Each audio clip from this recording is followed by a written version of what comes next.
نحمده ونصلي على رسوله الكريم اما بعد فاعوذ بالله من الشيطان الرجيم بسم الله الرحمن الرحيم رب اشرح لي صدري ويسر لي امري واحلل عقدة من لساني يفقهوا قولي. صحابہ کرام جب حدیث سنا کرتے تھے تو پرندے ان کے سروں پہ آ کے بیٹھ جاتے تھے.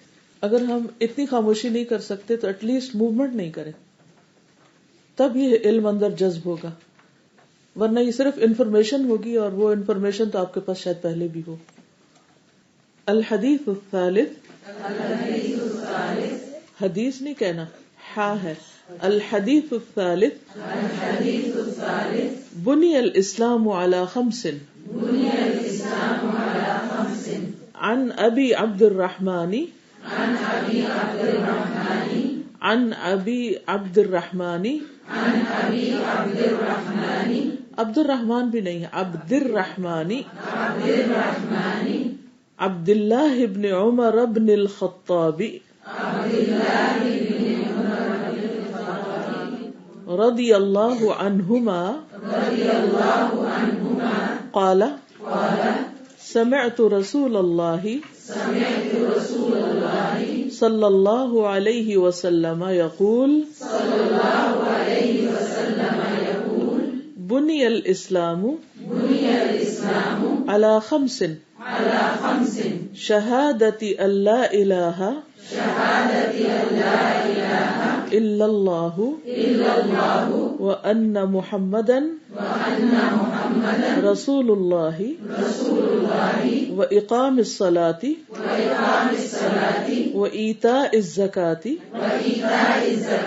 وحج البیت وصوم رمضان.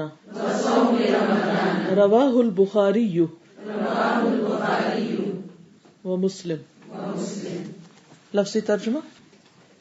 عن ابی عبد الرحمن, ابو عبد الرحمن سے عبداللہ ابن عمر ابن الخطاب, عبداللہ بن عمر بن خطاب رضی اللہ عنہما,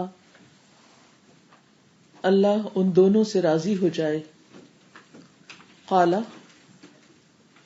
انہوں نے کہا, یعنی عبداللہ بن عمر نے کہا, سمعت, میں نے سنا ہے, رسول اللہ, اللہ کے رسول سے, صلی اللہ علیہ وسلم, یقول, آپ فرماتے تھے یا آپ نے فرمایا,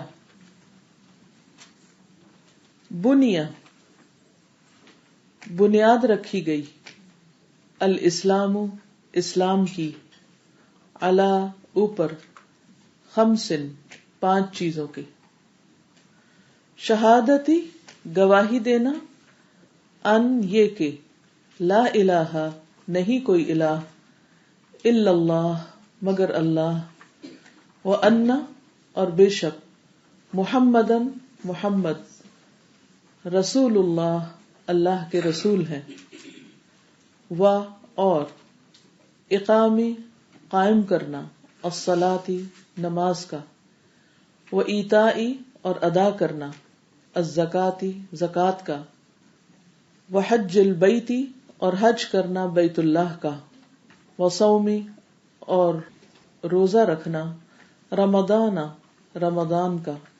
رواہ البخاری و مسلم, اسے بخاری اور مسلم نے روایت کیا ہے.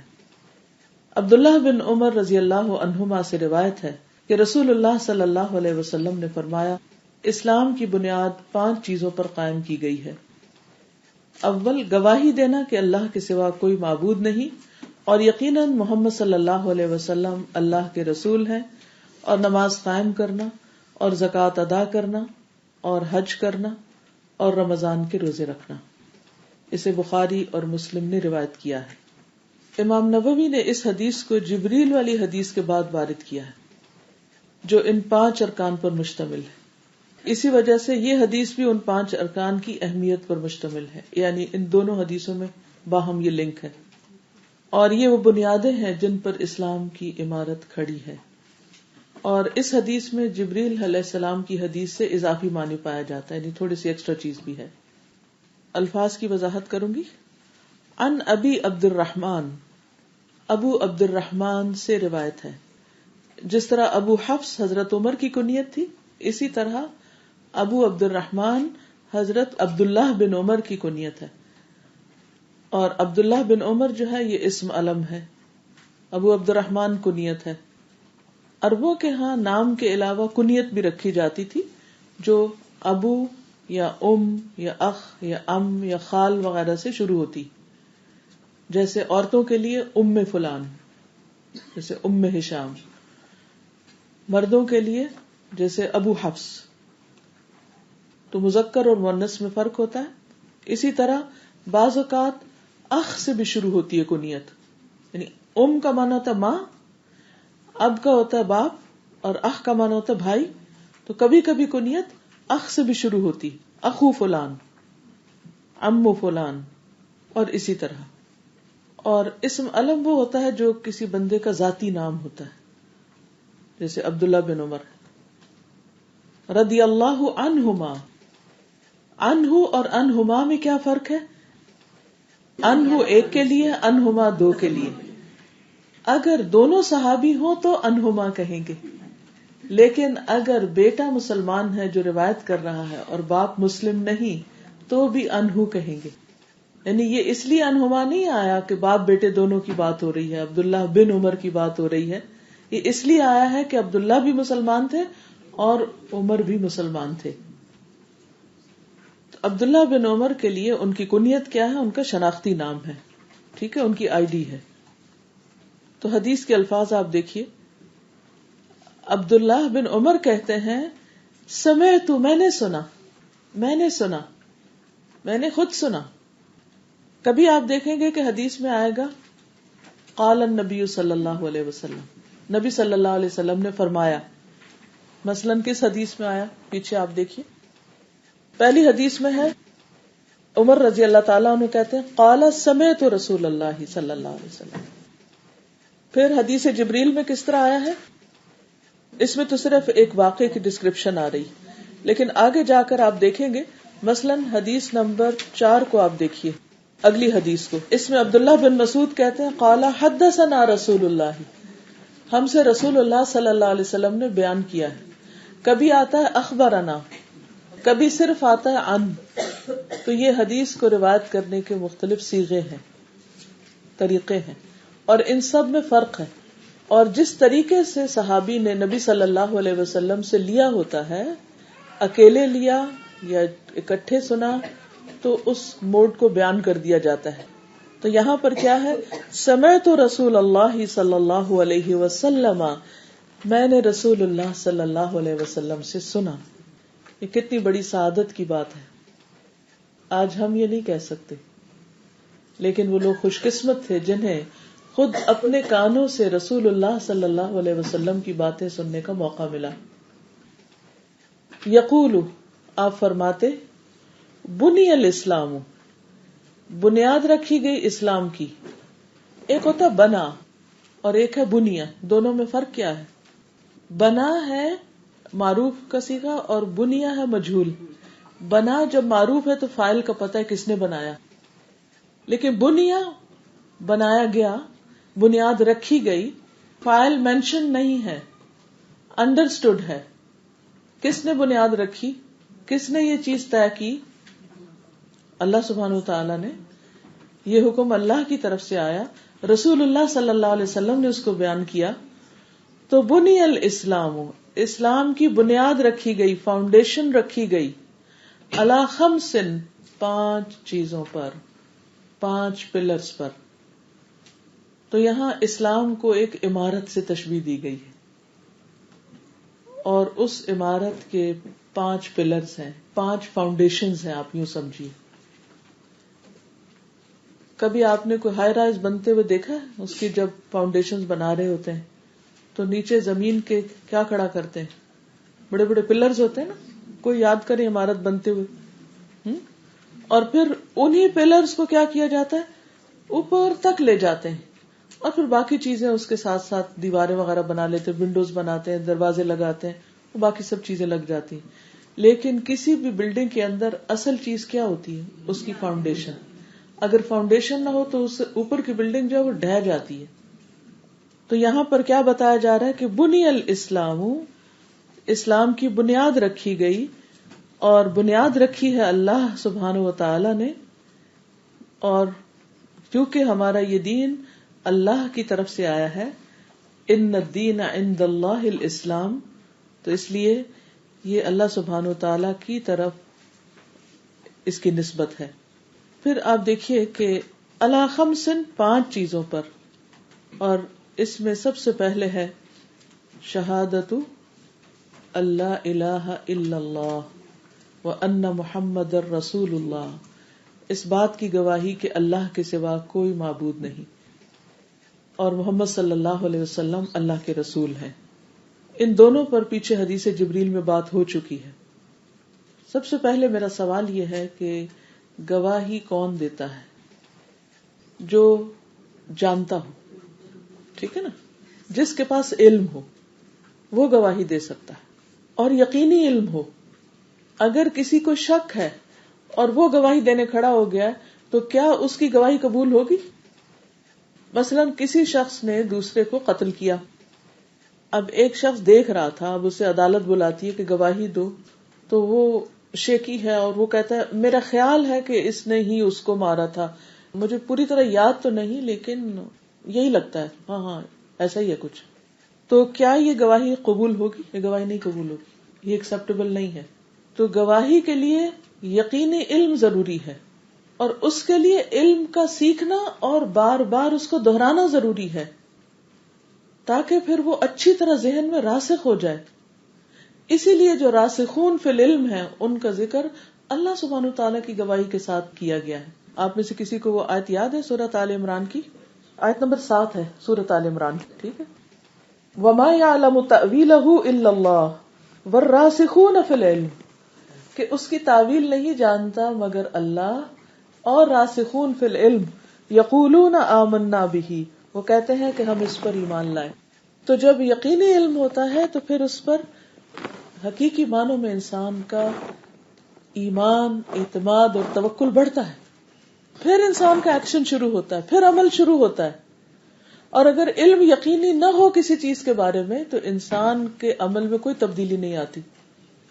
مثلا اگر کسی کو دوزخ کی آگ کی شدت کا احساس ہو جائے اور یقین ہو جائے تو پھر وہ دوزخ میں جانے والے کام کرے گا؟ بھلا نہیں کرے گا، وہ تو دور سے ڈرے گا، تو بچے گا اس سے.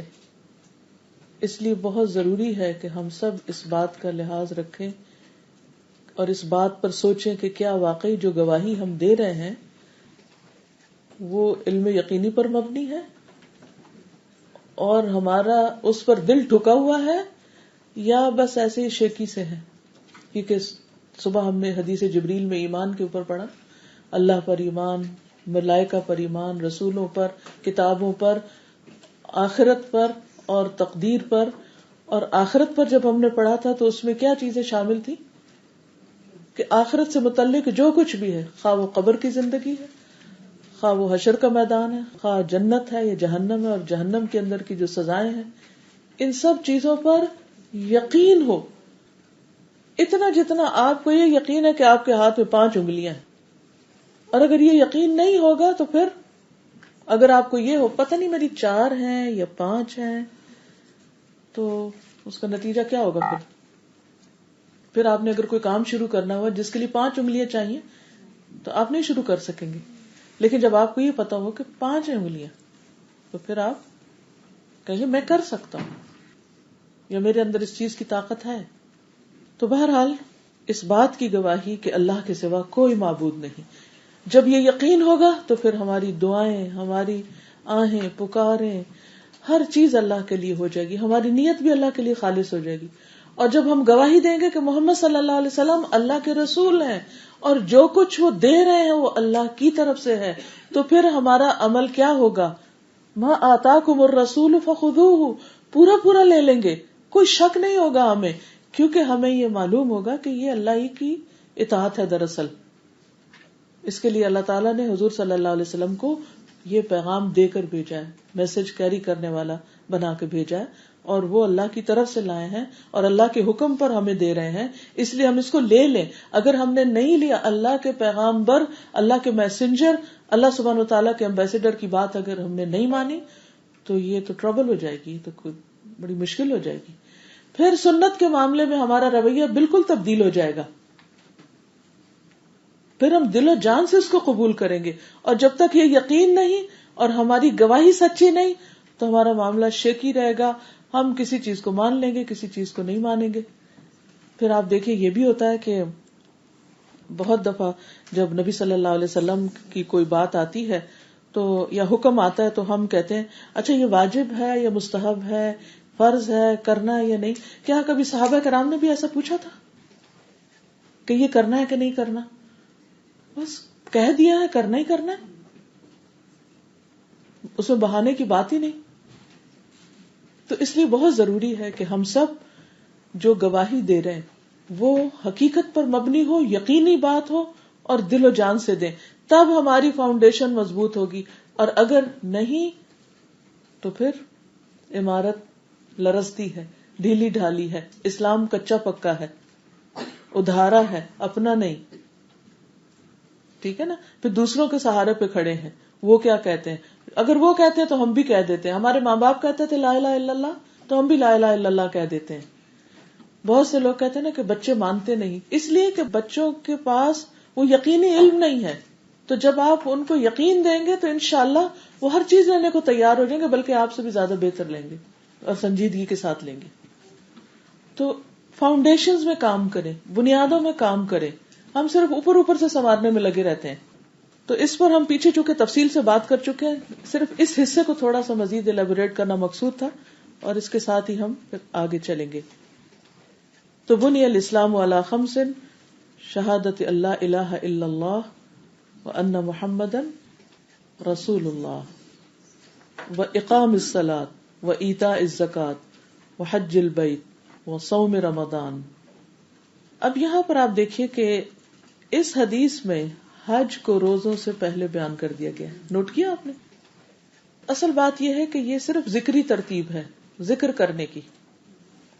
اور جو ذکری ترتیب ہوتی ہے، مینشن کی ہوئی ہیں چیزیں، اس میں آگے پیچھے کیا جا سکتا ہے. اب سوال یہ پیدا ہوتا ہے کہ ان 5 چیزوں کو کیوں بنیاد بتایا گیا اسلام کی؟ ان کے بغیر اسلام کا کانسیپٹ ہی نہیں. اور ان کے اندر یہ جو ویرائٹی رکھی گئی ہے یہ کیا ہے؟ شہادتین بیسیکلی ہمارے دل کا عمل ہے، ٹھیک ہے، جس کو زبان کو بھی ڈکلیئر کرنا ہوتا ہے. لیکن نماز کا قائم کرنا بنیادی طور پر کون سی عبادت ہے؟ جسم کی، جسم کا امتحان ہے. ایتاء زکوٰۃ کون سا ہے؟ مال کا، مال کی محبت کا ٹیسٹ ہے. پھر اس کے بعد کیا ہے؟ حج، جس میں جسم اور مال دونوں ہیں. اور صوم، روزے میں جسم اور خواہشات، خاص طور پر خواہشات کا ٹیسٹ.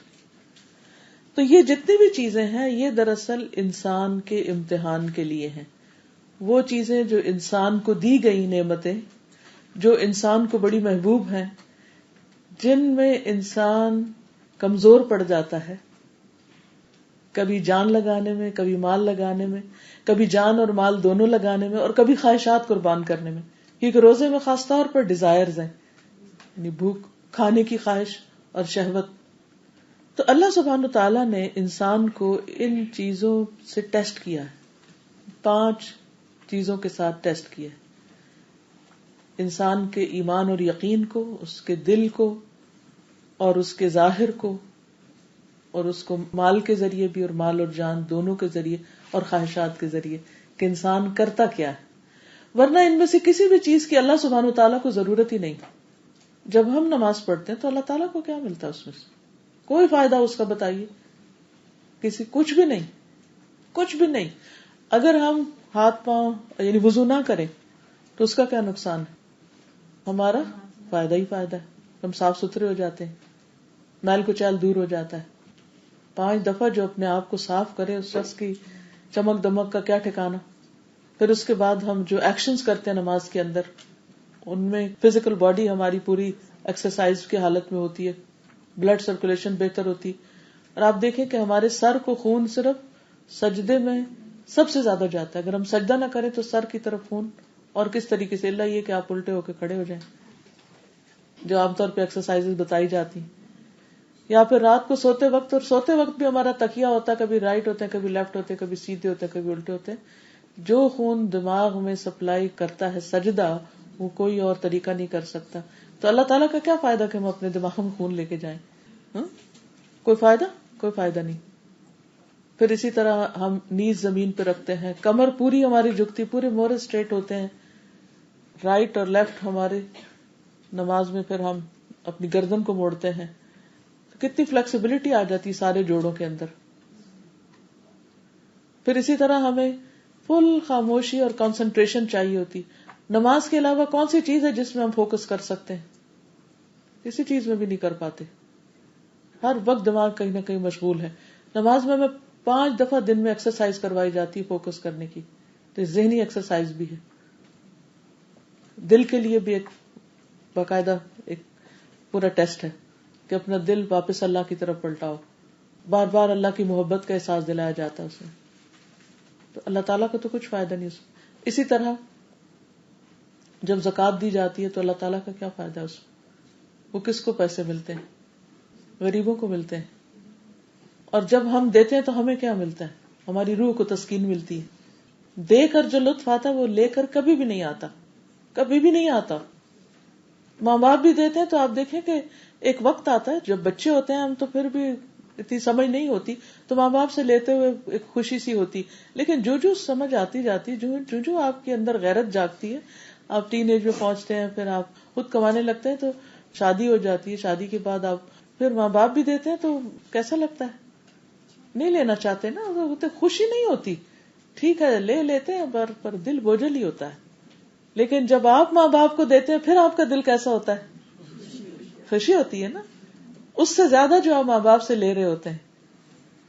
تو اسی طرح جب کسی دکھی اور غریب اور پریشان حال انسان کو آپ دیتے ہیں, اور زکوٰۃ جو اللہ نے مال میں حق رکھا ہے دینے کا, تو اس سے نہ صرف یہ کہ مال کی طہارت ہوتی ہے بلکہ آپ کے دل کی بھی اور روح کی بھی اور ہر چیز کی پاکیزگی ہو جاتی, اور آپ کے اندر ایک خاص قسم کو سکون آتا ہے کیونکہ آپ اللہ کے لیے دے رہے ہیں. اور خاص طور پر جب شہادتین آپ نے پڑھ لی تو لا الہ الا اللہ کا مطلب ہے اخلاص, اور محمد رسول اللہ کا مطلب ہے مطابعت, اتباع, کہ جیسے انہوں نے طریقہ بتایا ویسے ہم کریں گے. اور ہم جس کو دے رہے ہیں اس سے واپس لینے کا تو سوال ہی پیدا نہیں ہوتا. دلوائی بھی اللہ نے مسکین, یتیم, فقراء اور مساکین کو, جن کا ذکر آگے آئے گا, تو واپس لینے کی تو ان سے کوئی سوچ ہی نہیں آتی کہ ان سے بھی کچھ لیں. اتنا سیلف لیس کر کے ہمیں ان کو دینے کو کہا گیا. تو زکوٰۃ کا دینا. پھر آپ دیکھیے حج, ہم جب سب کچھ چھوڑ چھاڑ کے جاتے ہیں تو اللہ تعالیٰ کو کیا فائدہ ہے اس میں؟ کچھ بھی نہیں. ہمیں فائدہ ہوتا ہے. ہم سارے کام کاج چھوڑنے پہ مجبور ہو جاتے ہیں جو ہم عام حالات میں چھوڑ ہی نہیں سکتے, اور یہ انسان کے لیے بڑا ضروری ہوتا ہے کہ کبھی اپنی لگی بندی روٹین سے نکلے باہر. اور عام طور پر لوگ نکلتے ہیں ہالیڈیز وغیرہ کے لیے, پھر وہاں جا کے بور ہو جاتے ہیں, پھر وہاں جا کے گھر یاد آنے لگتا ہے, یا تھک جاتے ہیں, پھر واپس آتے ہیں. لیکن اللہ سبحانہ وتعالیٰ نے ہمیں ایک ایسا سفر اختیار کرنے کو کہا ہے کہ جس میں تھکاوٹ ہے لیکن بوریت ہرگز نہیں. روتے ہوئے آتے ہیں لوگ وہاں سے, اور پھر دعائیں مانگ کے آتے ہیں اللہ تعالیٰ پھر لے کر آنا. اور ہر انسان کے اندر محبت کا جذبہ چھپا ہوا ہے نا, وہ چاہتا ہے کسی سے شدید محبت کرے, لیکن جب لوگوں کی بے وفائیاں دیکھتا ہے تو سوچتا ہے یہ محبت کے قابل نہیں. کوئی ایسا ہو کہ جو واقعی اس محبت کی قدر کرے, اور وہ اللہ سبحانہ وتعالیٰ کے علاوہ کوئی بھی نہیں ہے, اپنی اولاد بھی نہیں ہے. تو پھر وہاں پر انسان بھرپور طریقے سے رو رو کے دعائیں مانگتا ہے, التجائیں کرتا ہے, اس گھر کے چکر لگاتا ہے. پھر ابراہیم علیہ السلام جو اللہ کے محبوب اور اللہ کے دوست تھے, ان کے نقش قدم پر چلتے ہوئے اور حضور صلی اللہ علیہ وسلم کے سکھائے ہوئے طریقوں کے مطابق جا کر مختلف ریچولز ادا کرتا ہے, اور خوشی خوشی کرتا ہے, اپنی جان بھی لگاتا ہے, مال بھی لگاتا ہے. کس کو فائدہ پہنچتا ہے؟ پھر قربانیاں کرتا ہے. اللہ تعالیٰ کیا فرماتے ہیں قربانی کے بارے میں؟ لن ينال الله لحومها ولا دماؤها ولكن يناله التقوى منكم. اللہ کو نہ ان کا خون پہنچتا ہے نہ گوشت پہنچتا ہے, اللہ کو تو تمہارا تقوی پہنچتا ہے, تمہارے دل کی حالت پہنچتی ہے کہ کس دل سے تم یہ سب قربانی کر رہے ہو. پھر اس کے بعد روزہ. جب ہم بھوکے رہتے ہیں جسم کی زکات دیتے ہیں، کبھی مال کی زکات دیتے ہیں، کبھی جسم کی دیتے ہیں، اور کبھی اپنی خواہشات کو کنٹرول کرتے ہیں. آپ دیکھیے کہ اگر ہم خواہشات کے گھوڑے کو کنٹرول نہ کریں تو وہ ہمیں کنٹرول کر لے گا، وہ گرا مارے گا. تو بہت سے لوگ خواہشات کے آگے بے بس ہوئے ہوتے ہیں، کمزور ہوئے ہوتے ہیں، اور خواہشات ان پہ چھا جاتی ہیں اور وہ انتہائی ویک ہو جاتے ہیں. تو اللہ سبحانہ وتعالیٰ نے روزے جیسی عبادت رکھ کے ہماری خواہشات کو ہمارے ہی ہاتھوں کنٹرول کرانے کا انتظام کر دیا اور اس کو فرض عبادت قرار دیا، اور پھر ہم کتنا آسان ہو جاتا ہے. وہی ہم جو چائے کے بغیر جی نہیں سکتے بہت آرام سے جیتے. اور پورا رمضان ایسی صفائی ہوتی ہے، پورے سسٹم کی صفائی ہو جاتی، شٹ ڈاؤن ہوتا ہے پورا، اور پوری تھورو کلینزنگ ہوتی ہے جو اس کے علاوہ ہو نہیں سکتی. آپ دیکھیں نا، گھر کی صفائی ایک اس وقت آپ کرتے ہیں جب گھر میں بچے چل پھر رہے ہوں، ادھر سے ایک آ رہا ہے، ادھر سے دوسرا آ رہا ہے، یہ دروازہ کھول رہا ہے، وہ کچھ کر رہا ہے، تو اس وقت آپ کی کیا حالت ہوتی. آپ بعض اوقات فرسٹریٹ ہو کے اٹھا پھینکتے کہ جب تم نکلو گے گھر سے تو پھر ہی میں صفائی کروں. اور ایک یہ ہوتا ہے کہ کوئی نہیں، اور آپ آرام سے ہر چیز کو پورا تسلی اور یکسوئی کے ساتھ بغیر کسی انٹرفیئرنس کے کلین کرتے ہیں. اب آپ دیکھیے کہ جب ہم ایک ناخن، آدھے ناخن کے برابر بھی کوئی چیز منہ میں ڈالتے ہیں نا، ہمارا پورا سسٹم ایکٹیو ہو جاتا ہے، سارے کے سارے کو کام کرنا پڑتا ہے. وہ بیچارہ تھک جاتا ہے سارا دن، کبھی ہم کچھ منہ میں ڈال لیتے ہیں، کبھی کچھ ڈال لیتے ہیں، کبھی کچھ ڈال لیتے ہیں. روزے کے سوا ممکن ہی نہیں، کوئی طریقہ ہی نہیں کہ انسان کمپلیٹ شٹ ڈاؤن کے ذریعے پورے سسٹم کو آرام دے اور اس کی صفائی کرے، اور اس کے ساتھ ساتھ اپنی خواہشات کی بھی اور سیلف کنٹرول کا بھی ایک طریقہ ہے. جب سیلف کنٹرول آتا ہے اور انسان اپنے آپ کو کنٹرول کر سکتا ہے تو پھر اپنے اینگر کو بھی کنٹرول کر لیتا ہے، اپنے غم اور غصے کو بھی، اپنے نیگیٹو جذبات کو بھی، اور اس طرح انسان ایک قوی مومن بن جاتا ہے. حدیث میں آتا ہے کہ المؤمن القوی خیر واحب الی اللہ من المؤمن الضعیف. قوی مومن ضعیف مومن سے زیادہ بہتر ہے اور اللہ کو زیادہ محبوب ہے، اللہ کو زیادہ پیارا ہے. تو قوی مومن کون ہے؟ جو اپنے جسم کی قربانی بھی کر سکتا ہے، بدنی قربانی بھی، مالی قربانی بھی، خواہشات کی قربانی بھی، اور اپنے جذبات کی قربانی بھی. وہ مومن سب سے بہترین مومن ہے. اس لیے ان 5 چیزوں کو اسلام کی بنیاد بتایا گیا، اور انسان کے لیے بندوں کا امتحان لینے کے لیے یہ ہم پر فرض درجے میں رکھے گئے. اب آپ دیکھیے کہ ہر ایک کی کوئی نہ کوئی ویکنس ہوتی ہے نا. کچھ لوگ لیزی ہوتے ہیں، ان کے لیے نماز پڑھنی بہت مشکل ہوتی ہے. وضو کرنا، نماز پڑھنا اور پورے ایکشن صحیح طرح کرنا، پھر اتنی دیر خاموش رہنا، زبان پہ بھی کنٹرول، اور پھر ادھر ادھر نہیں دیکھنا، پھر ایک جگہ بند کے، تو ان کو وہ قید لگتی ہے. بعض لوگوں کی ویکنس ہے نیند، وہ اٹھ نہیں پاتے سویرے، ان کے لیے بڑی مشکل ہے. تو یہ بندے کے ٹیسٹ ہے کہ اچھا بھلا کرتے کیا ہو، اپنے دین کو قائم رکھ سکتے ہو یا نہیں. لا الہ الا اللہ کہہ کے دروازے سے داخل تو ہو گئے، اندر آ گئے ہو، لیکن اب دیکھو کہ باقی پلرز کیسے ہیں، کس درجے کے ہیں. اچھا کچھ لوگ مال کی محبت میں بڑے مبتلا ہوتے ہیں. وہ لوگ فزیکلی بڑے ایکٹیو ہوتے ہیں، نماز ان کے لیے کچھ زیادہ مشکل کام نہیں، لیکن کسی پہ ایک پیسہ خرچ کرنا یہ ان کی بڑی ویکنس ہے. اب یہ ہے کہ جن کو پیسے سے محبت زیادہ ہوتی ہے وہی مال جمع بھی کر کے رکھتے ہیں، ورنہ باقی لوگ تو اس کو ساتھ ساتھ ختم بھی کر دیتے ہیں بعض اوقات. تو جب آپ کو محبت بہت ہے مال سے اور آپ نے جمع بھی کر لیا ہے، تو پھر اب اس کے بعد نیکسٹ کیا ہوگا، کیا کرنا ہے آپ کو؟ اسے خرچ کرنا ہے. سال گزر کے اب خرچ کرنا ہے. اب یہ ویکنس ہے، تو اس کا ٹیسٹ ہو گیا. کچھ لوگوں کے لیے اپنا ملک، اپنا گھر بار، اپنی روٹین کو ڈسٹرب کرنا بہت ہی مشکل کام ہے، وہ اس کے بغیر ورک ہی نہیں کر سکتے. کچھ لوگ آپ دیکھیں نا کہ اپنے بیڈ کے سوا سو نہیں سکتے، کہیں اپنے ٹوائلٹ کے سوا کہیں جانا ان کے لیے مشکل ہوتا ہے. اپنے موسم، اپنے ہر چیز کو انہوں نے اپنی مرضی کے لیے مطابق سیٹ کیا ہوا ہوتا ہے. اس سب کو چھوڑنا، کچھ لوگ اپنے بچوں کو نہیں چھوڑ سکتے، بزنس نہیں چھوڑ سکتے، گھر بار نہیں چھوڑ سکتے، سب کو چھوڑ کے وہاں جانے. ویکنیسز ہے نا ہماری، آباؤکم ابناؤکم، یہ سب ہماری ویکنیسز ہیں. تو ان کو چھوڑ کے وہاں جانا، تو یہ سب ٹیسٹ ہے دراصل.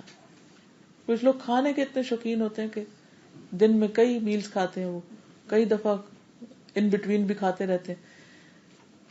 تو اللہ سبحانہ وتعالی نے چونکہ ہمیں پیدا اپنی عبادت کے لیے کیا، اور پھر اس عبادت کے لیے ہمیں مختلف فرائض دیے گئے، ذمہ داریاں دی گئیں کہ یہ کر کے دکھاؤ، یہ ٹیسٹ ہے تمہارا، اگر پاس کیا تو جنت میں آؤ گے، اگر فیل کر گئے تو پھر سزا ملے گی. یہ کمپلسری پیپرز ہیں. لیکن اس کے ساتھ ہی اللہ سبحانہ وتعالیٰ کتنا مہربان ہے کہ نماز تو سب پر فرض ہے، لیکن اس میں بھی کچھ حالتوں میں ایکسیپشنل صورت رکھ دی گئی. روزہ بھی فرض ہے لیکن اس میں بھی سہولت دے دی گئی بیمار اور مسافر کو. زکوٰۃ اگر پیسے نہیں تو کوئی بات نہیں، اس میں تم پر فرض نہیں. اسی طرح بیمار ہو یا مال نہیں ہے تو حج بھی فرض نہیں. ہاں، شہادتین جو ہیں یہ سب سے اہم رکن ہے، اس میں کوئی بھی ایکسیپشن نہیں. کیونکہ کوئی کہے کہ میں یہ 2 باتیں نہیں کہتا باقی سارے کام کرتا ہوں، تو بھلے وہ آپ کے ساتھ سب کچھ کرتا رہے لیکن جب تک شہادتین کا اقرار نہیں کرے گا تو بات نہیں بنے گی. اچھا یہ بتائیے کہ اگر کوئی شخص عربی نہیں جانتا اور اس کے لیے عربی لفظ پروناؤنس کرنے ہی بڑے مشکل ہیں، اور وہ اپنی زبان میں کلمہ پڑھ لیتا ہے، یعنی اس کی ٹرانسلیشن پڑھ لیتا ہے، کیا وہ مسلمان ہوگا؟ ہوگا. کیونکہ لا یکلف اللہ نفسا الا وسعها، یعنی وہ کوشش کر رہا ہے. تو اسی لیے آپ دیکھیں کہ جب کسی کو آپ مسلمان کرتے ہیں تو اس کو ایک ایک لفظ کہلواتے ہیں نا. آپ تو کہلوا کے چھوڑ دیتے ہیں، آپ نے کلمہ پڑھوا دیا، اس کے بعد اس سے سنے ذرا، آتا ہے اس کو؟ نہیں آتا. اس کو ٹائم لگتا ہے اسے یاد کرنے میں. تو اس کا مطلب یہ ہے کہ جتنے دن اس نے یاد نہیں کیا وہ ابھی مسلمان ہی نہیں ڈکلیئر ہوا. کیا خیال ہے؟ ہو گیا نا. یہ میں نے اس لیے بیچ میں بات چھیڑ دی کہ اللہ کرے آپ سب سے کوئی نہ کوئی مسلمان ہو آپ کے ہاتھوں. الحمدللہ. تو اس میں یہ نہ ہو کہ کسی وقت آپ یہ غلطی کر بیٹھے کہ جب تک تمہیں یہ عربی کی عبارت نہیں آئے گی تو تم مسلمان نہیں ہو سکتے. یہ شرط نہیں ہے. بہت اچھا ہے، اسی طرح ہی ہونا چاہیے کہ اس کو اصلی کلمہ آتا ہو، اور اگر نہیں ابھی آ رہا اور آپ اس کو ایک دفعہ کہلوا دیتے ہیں اور باقی وہ اس کے میننگ کو پڑھ کے اس کو واقعی دل سے یقین کر کے زبان سے بولتا ہے، اور جو کچھ پھر اس کے بعد اسے مسلمان ہونے کی حیثیت سے کرنا ہے تو وہ کام شروع کر سکتا ہے. اسی طرح اگر اس کو ابھی نماز پوری نہیں آتی، کیا وہ نماز نہیں پڑھے گا؟ پڑھے گا. وہ ساتھ ساتھ ایکشن سارے کرے گا، اور جتنا جتنا اس کو آتا ہے اتنا اتنا پڑھتا جائے گا، لیکن ساتھ سخت محنت کرے گا کہ وہ اصل نماز یاد کر لے. ٹھیک ہے، مستقل طور پہ ایسا نہیں کیا جا سکتا، لیکن اگر کوئی پھر بھی اس سے، جیسے کوئی گونگا ہے تو وہ تو منہ سے ایک لفظ بھی نہیں بول سکتا، تو کیا اس کی نماز ہی نہیں ہے اس کی نماز؟ تو اللہ سبحانہ وتعالیٰ نے ہر چیز میں ہمیں رخصتیں بھی دی ہیں، اور یہ اس کی خاص رحمت ہے. ہمارا یہ فرض بنتا ہے کہ ہم ان رخصتوں سے پورا فائدہ اٹھائیں. ٹھیک ہے. تو اس سے پہلے کہ میں آگے پھر دوبارہ ان پہ آؤں مزید کچھ احادیث کے ساتھ کچھ دلائل لے کے کہ اقامت صلاۃ ہوتی کیسے ہے وغیرہ وغیرہ، میں چاہوں گی کہ آپ بنی الاسلام کی حدیث سے یاد کر لیں گے. صرف خود یاد نہیں کریں، اپنے چھوٹے بچوں کو بھی یاد کروا دیں. ٹھیک ہے. جب مدینہ جاتے ہیں نا تو وہاں دکانوں میں یہ لگا ہوتا ہے، یہ نشید کا یہ فائدہ ہوتا ہے. جیسے بچے نرسری رائمز سیکھتے ہیں نا، تو ہم عام طور پر ان کو کیا سکھاتے رہتے ہیں؟ بابا بلیک شیپ یونیورسل پوئم ہے. تو ایک مومن کے لیے تو بابا بلیک شیپ میں کوئی اٹریکشن نہیں. تو اگر بچپن سے آپ ان کو یہ رائم سکھائیں تو ان کو بھولے گا نہیں کہ ہم کون ہیں. چلیں اگر بڑے بھی ہوگے تو تب بھی اس کو اچھی طرح سے سیکھ لیتے ہیں. بسم اللہ الرحمن الرحیم. دوبارہ سے میں اب حدیث کی شروع سے آتی ہوں. اسلام کے یہ بنیادی 5 ستون انسان کے امتحان کے لیے ہیں، اس لیے ہم سب کو ان پر غور و فکر کرنا چاہیے اور ان کی تفصیلات کا بھی اچھی طرح علم ہونا چاہیے، اور پوری کوشش کے ساتھ صحیح طور پر ان کا اہتمام کرنا چاہیے. تو شہادتین کا زبان سے اعتراف کرنا، دل سے یقین اور اعتماد رکھنا، لا الہ الا اللہ اخلاص کی دعوت دیتا ہے، اور محمد الرسول اللہ اتباع کا پیغام دے رہا ہے. پھر ہے اقامت الصلاۃ. یہ بدنی عمل ہے، قول اور فعل دونوں پر مشتمل ہے. اس میں ہمیں صرف ایکشنز نہیں کرنے ہوتے، ایکشنز ود ورڈز ہیں، اور ہر ایکشن کے ساتھ مخصوص ورڈز ہیں.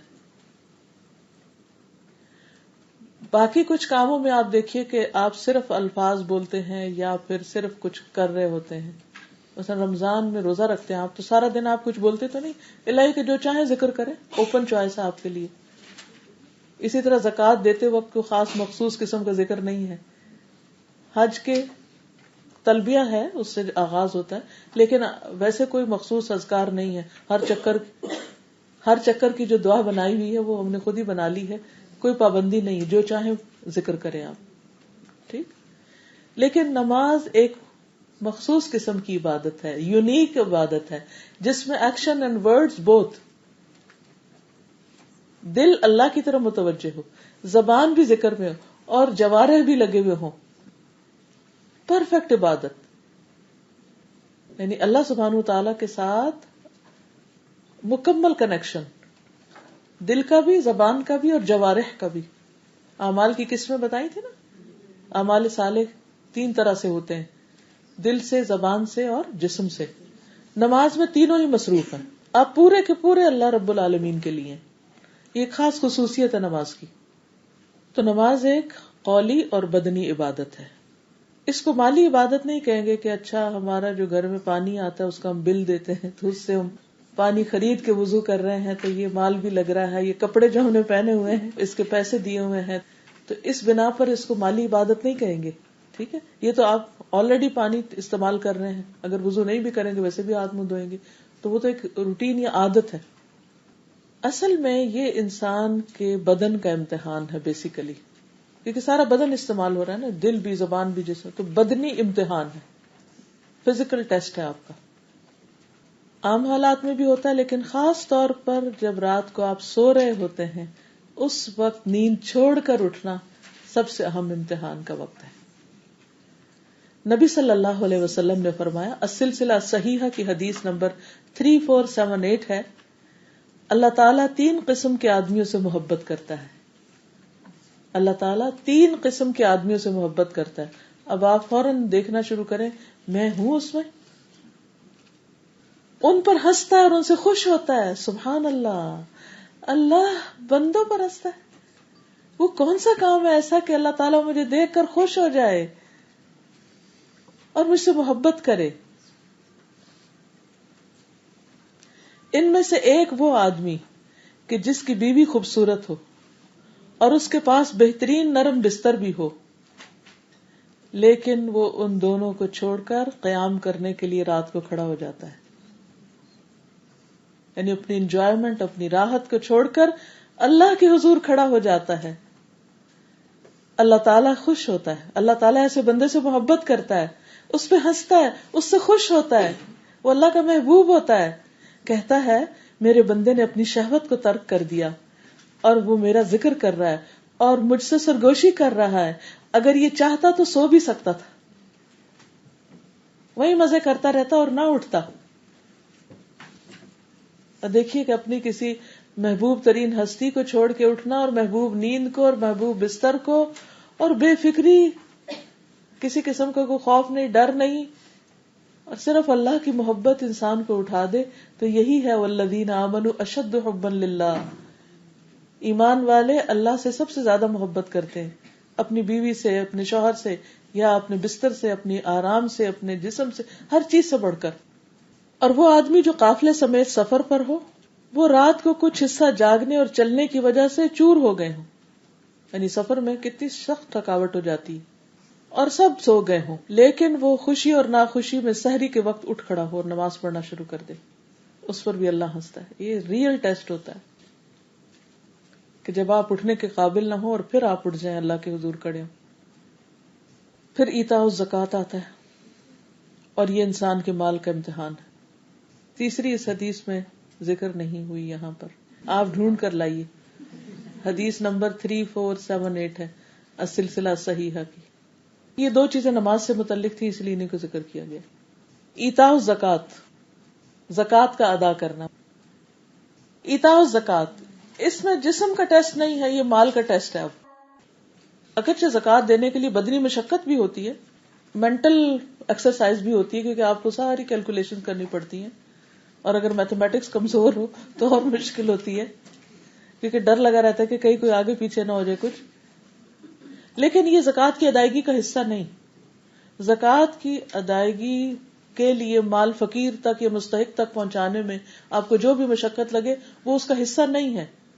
وہ آپ چاہیں تو آپ بینک کے ذریعے ٹرانسفر کر دیں، تو جیسے ایک روٹین میں آپ صرف اگر ڈال ہی دیں اس میں تو وہ ہو جائے گی خود ہی. لیکن اصل چیز ہے مال. انسان کے لیے مال ایک بہت بڑا امتحان ہے.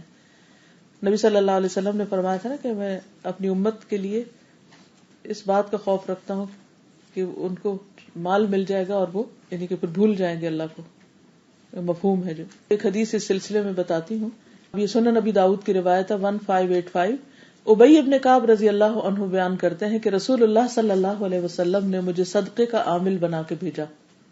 میں ایک آدمی کے پاس پہنچا. جب اس نے میرے سامنے اپنا مال جمع کر دیا تو میں نے اس پر صرف ایک بنت مخاض یعنی 1 سالہ اونٹنی واجب پائی کہ اس کی زکوٰۃ صرف 1 سالہ اونٹنی بنتی تھی. میں نے اس سے کہا 1 بنت مخاض دے دو، بس یہی تمہاری زکوٰۃ ہے. اس نے کہا یہ نہ دودھ والی ہے نہ سواری کے قابل ہے، 1 سال والی کیا کرے گی؟ اس کے بجائے یہ ایک جوان اور موٹی تازی اونٹنی ہے، یہ لے لو. زیادہ بہتر اونٹنی پیش کی. میں نے اس سے کہا جس کا مجھے حکم نہیں وہ میں کیوں کر لے سکتا ہوں، مجھے اس کی اجازت نہیں.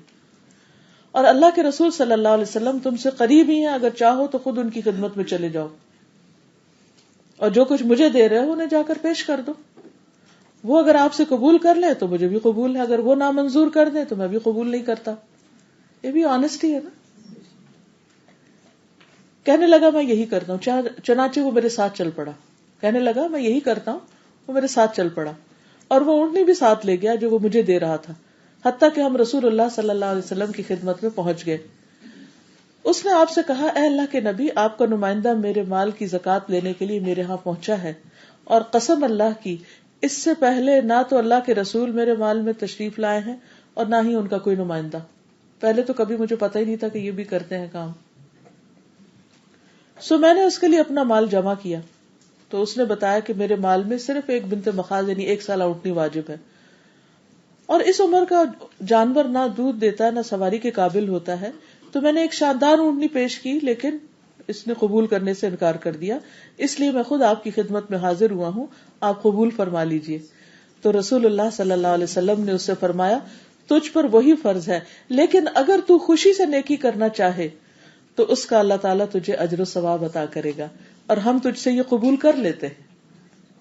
اس نے کہا اور وہ یہ رہی اے اللہ کے رسول صلی اللہ علیہ وسلم، میں اسے لے آیا ہوں، آپ اسے قبول کر لیجئے. چنانچہ رسول اللہ صلی اللہ علیہ وسلم نے اس کے وصول کر لینے کا حکم دیا اور اس کے مال میں برکت کی دعا فرمائی. تو یہاں اب آپ دیکھ رہے ہیں کہ اس شخص کو مال سے ایسی محبت نہیں کہ اس کو دینے میں مشکل ہو، لیکن کچھ لوگوں کو تو بہت ہی مشکل ہوتی ہے. وہ سونے پہ زکوٰۃ اگر آتی ہے تو وہ بچوں میں تقسیم کر کے نام لگا کے رکھ دیتے ہیں اور زکوٰۃ نہیں دیتے، یا دیتے بھی ہیں تو بار بار کہتے ہیں کہ اچھا اس میں تو نگ بھی ہیں اور اس میں تو کاٹ بھی ہوتی ہے سونے کی، اور 24 کیرٹس پہ دی جاتی ہے یا 18 پہ دیں گے یا 22 پہ دیں گے، اور کئی قسم کے سوال جواب اور بحث کرتے رہتے ہیں. اور پھر کیا جو پہنے جاتے ہیں زیور ان پہ ہوگی یا نہیں ہوگی، تاکہ کسی طرح زکوٰۃ سے بچ جائیں. اور ویسے ایک حقیقت ہے کہ انسان مال کی محبت میں ہے بھی بڑا شدید. کہاں یہ کہا گیا وَإِنَّهُ لِحُبِّ الْخَيْرِ لَشَدِيدٌ، اور ایک اور جگہ پر فرمایا وَتُحِبُّونَ الْمَالَ حُبًّا جَمًّا. اللہ کو ہماری ویکنس پتا ہے نا، سورۃ الفجر میں آتا ہے، اور تم مال سے بہت شدید محبت رکھتے ہو. تو اللہ سبحانہ وتعالیٰ نے اسی محبت میں ٹیسٹ کر لیا. انسان ہر محبت میں آزمایا جاتا ہے. لیکن کچھ لوگ اللہ کے بندے ایسے ہوتے ہیں ان کی محبت جو اللہ سے ہے وہ اپنے مال سے بڑھ کر ہوتی. تو جس طرح پچھلی حدیث میں آپ نے دیکھا کہ نیند سے بڑھ کر، آرام سے بڑھ کر اللہ سے محبت، بیوی سے بڑھ کر، بستر سے بڑھ کر، اور یہاں اس کو اللہ سبحانہ وتعالیٰ سے اور اس کے رسول سے ایسی محبت کہ وہ ان کے راستے میں یعنی ان کے حکم پر سب سے بہترین چیز اللہ کے راستے میں دینا چاہتا ہے. اب جب ہم ذرا اپنا جائزہ لیں، جب ہم کچھ خرچ کرنے لگتے ہیں تو کیا نکالتے ہیں، کیا نکالتے ہیں، کیا دیتے ہیں؟ کسی کو بھی کچھ دینا ہو، کیا دیتے ہیں، کیا دینے کی کوشش کرتے ہیں جو سب سے بہترین چیز ہو، جو فالتو ہو. چلیے کبھی فالتو بھی چلی جائے تو کوئی حرج نہیں، لیکن ہر وقت یہی مینٹالٹی بن جانا کہ جو چیز کام کی نہ ہو بس وہی دو، تو یہ درست نہیں. لن تنالوا البر حتى تنفقوا مما تحبون، تم نیکی کو پہنچ نہیں سکتے، ہرگز نہیں پا سکتے یہاں تک کہ وہ خرچ نہ کرو جس سے تم محبت رکھتے ہو، جس سے تم محبت رکھتے ہو. تو اپنی محبوب چیز کو، جب زکوٰۃ کا معاملہ ہے یا صدقات کا معاملہ ہے، تو پیاری ترین چیز کو اٹھا کر اللہ کے راستے میں سال میں ایک دفعہ تو ضرور ہی دیں، اور اس سے زیادہ اگر توفیق دے اللہ تو اور بات ہے. تو کچھ لوگوں کے لیے یہ کام آسان ہوتا ہے، لیکن کچھ کے لیے بڑی مشکل. یقین مانیے کہ اللہ سبحانہ وتعالیٰ نے دنیا میں اتنے ریسورسز پیدا کیے ہیں کہ سب لوگ آرام سے سکون سے جی سکتے ہیں، لیکن دنیا میں پاورٹی ریٹ کتنا بڑھتا چلا جا رہا ہے. کچھ لوگوں کے پاس بہت کچھ ہے اور کچھ کے پاس کھانے کو نہیں، 2 وقت کی روٹی نہیں، پینے کا صاف پانی نہیں. یہ کیوں ہے؟ کیونکہ کچھ لوگوں نے ریسورسز پر قبضہ کر لیا اور سارے کا سارا دنیا بھر سے کھینچ کے وہ اپنے عیش و عشرت کے لیے اپنے پاس لے آئے، یا زیادہ بھی ہو تو اس کو ویسٹ کر دیا. کتنے لوگ ہیں جو کھانا ویسٹ کر رہے ہوتے ہیں اور باقی چیزوں کو بھی، یہ پرانا ہو گئی، اوور ڈیٹ ہو. یہ اوور ڈیٹ کے نام سے جتنا کچھ ضائع ہوتا ہے تو آپ اندازہ ہی نہیں لگا سکتے کس قدر رزق ضائع ہوتا ہے. تو ایسے میں اگر سب لوگ دنیا کے صرف زکوٰۃ دینے لگے تو دنیا بھر کی پاورٹی ختم ہو سکتی ہے، کیونکہ اللہ سبحانہ وتعالیٰ صدقات میں برکت ڈالتا ہے، وہ یربی الصدقات. اور ہم بالکل الٹ جا رہے ہیں، یمحق اللہ الربا ویربی الصدقات. اللہ سود کو مٹاتا ہے اور زکوٰۃ کو بڑھاتا ہے، اور ہم زکوٰۃ کو چھوڑ کر سود سے مال بڑھانے لگے، تو وہ برکت کہاں سے آئے گی؟ پھر اس کے بعد صوم رمضان، رمضان کے روزے، اور بدنی عبادت، جسمانی عبادت جیسے نماز ہے. اس میں کچھ چیزیں کرنے کی بجائے کچھ چھوڑنی ہوتی ہیں. نماز میں تو کچھ کرتے ہیں نا، اور زکوٰۃ میں کچھ دیتے ہیں، اس میں چھوڑتے ہیں، رکتے ہیں. مثلا کھانا پینا چھوڑنا، جھوٹ وغیرہ چھوڑنا، اور زبان کی برائیاں. کچھ لوگوں کے لیے سب کچھ چھوڑ دینا بہت آسان ہے. کچھ لوگ جو پہلے ہی نہیں کھانا چاہتے، جب ان روزے آتے ہیں تو وہ خوش ہو جاتے ہیں کہ شکر ہے کوئی مجبور نہیں کرے گا. ان کے لیے یہ ٹیسٹ نہیں ہے اتنا، لیکن ٹیسٹ ان کے لیے جو کھانے کے شوقین ہیں. پھر ان کے لیے جو باتوں کے بہت شوقین ہیں، لغو باتیں، لایانی باتیں. تو روزے میں خاص طور پر لغو سے بھی بچنا چاہیے، فضول باتوں سے بھی. اس کی بجائے کثرت سے اللہ کا ذکر کرنا چاہیے، کیونکہ قرآن مجید کی تلاوت، ذکر، اذکار، پھر تراویح، رات کا قیام، وہ ساری ایک ایسی روٹین بنتی ہے کہ جس میں خود بخود کچھ چیزیں چھوٹ جاتی ہیں کیونکہ فارغ وقت کم بچتا ہے. تو یہ خواہشات کو روکنے کا امتحان ہے. کچھ لوگوں کے لیے خواہش چھوڑنا مشکل ہوتا ہے اپنی. ابو ہریرہ رضی اللہ عنہ کہتے ہیں نبی صلی اللہ علیہ وسلم نے فرمایا، اللہ عز و جل فرماتا ہے کہ روزہ خالص میرے لیے ہوتا ہے اور میں ہی اس کا بدلہ دیتا ہوں. کیوں؟ بندہ اپنی شہوت، کھانا پینا میری رضا کے لیے چھوڑتا ہے، اور روزہ گناہوں سے بچنے کی ڈھال ہے، یعنی گناہوں سے بھی پھر بچ جاتا ہے. تو بچنے کی چیز، بچنا سکھاتا ہے، رکنا سکھاتا ہے، کنٹرول سکھاتا ہے، ضبط نفس سکھاتا ہے، اور ساتھ ساتھ جسم کی زکوٰۃ بھی. پھر حج بیت اللہ، اس میں مال اور بدن دونوں ہیں.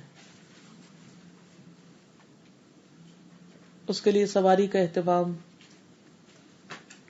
اور پھر کھانے پینے کا. لیکن وہ جو حج کے موقع پہ کھانا پینا ہے وہ تو ایک روٹین کا کھانا پینا عادت ہے، لیکن اصل عبادت وہ ریچولز ادا کرنا ہے.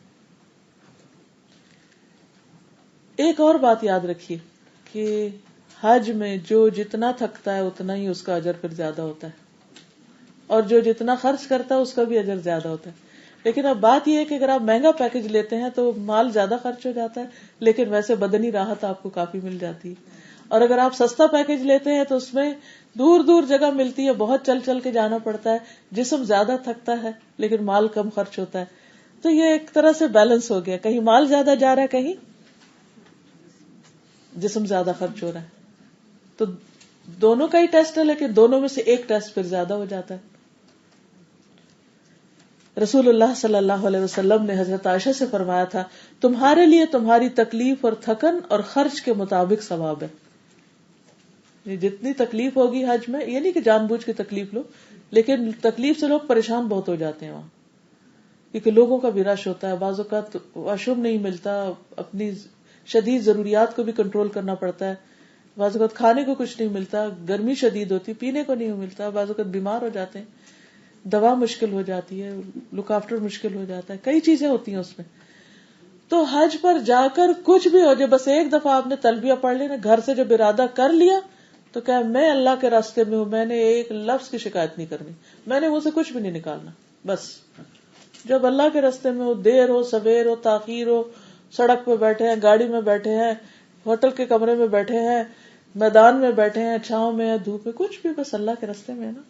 کس بات کی ٹینشن؟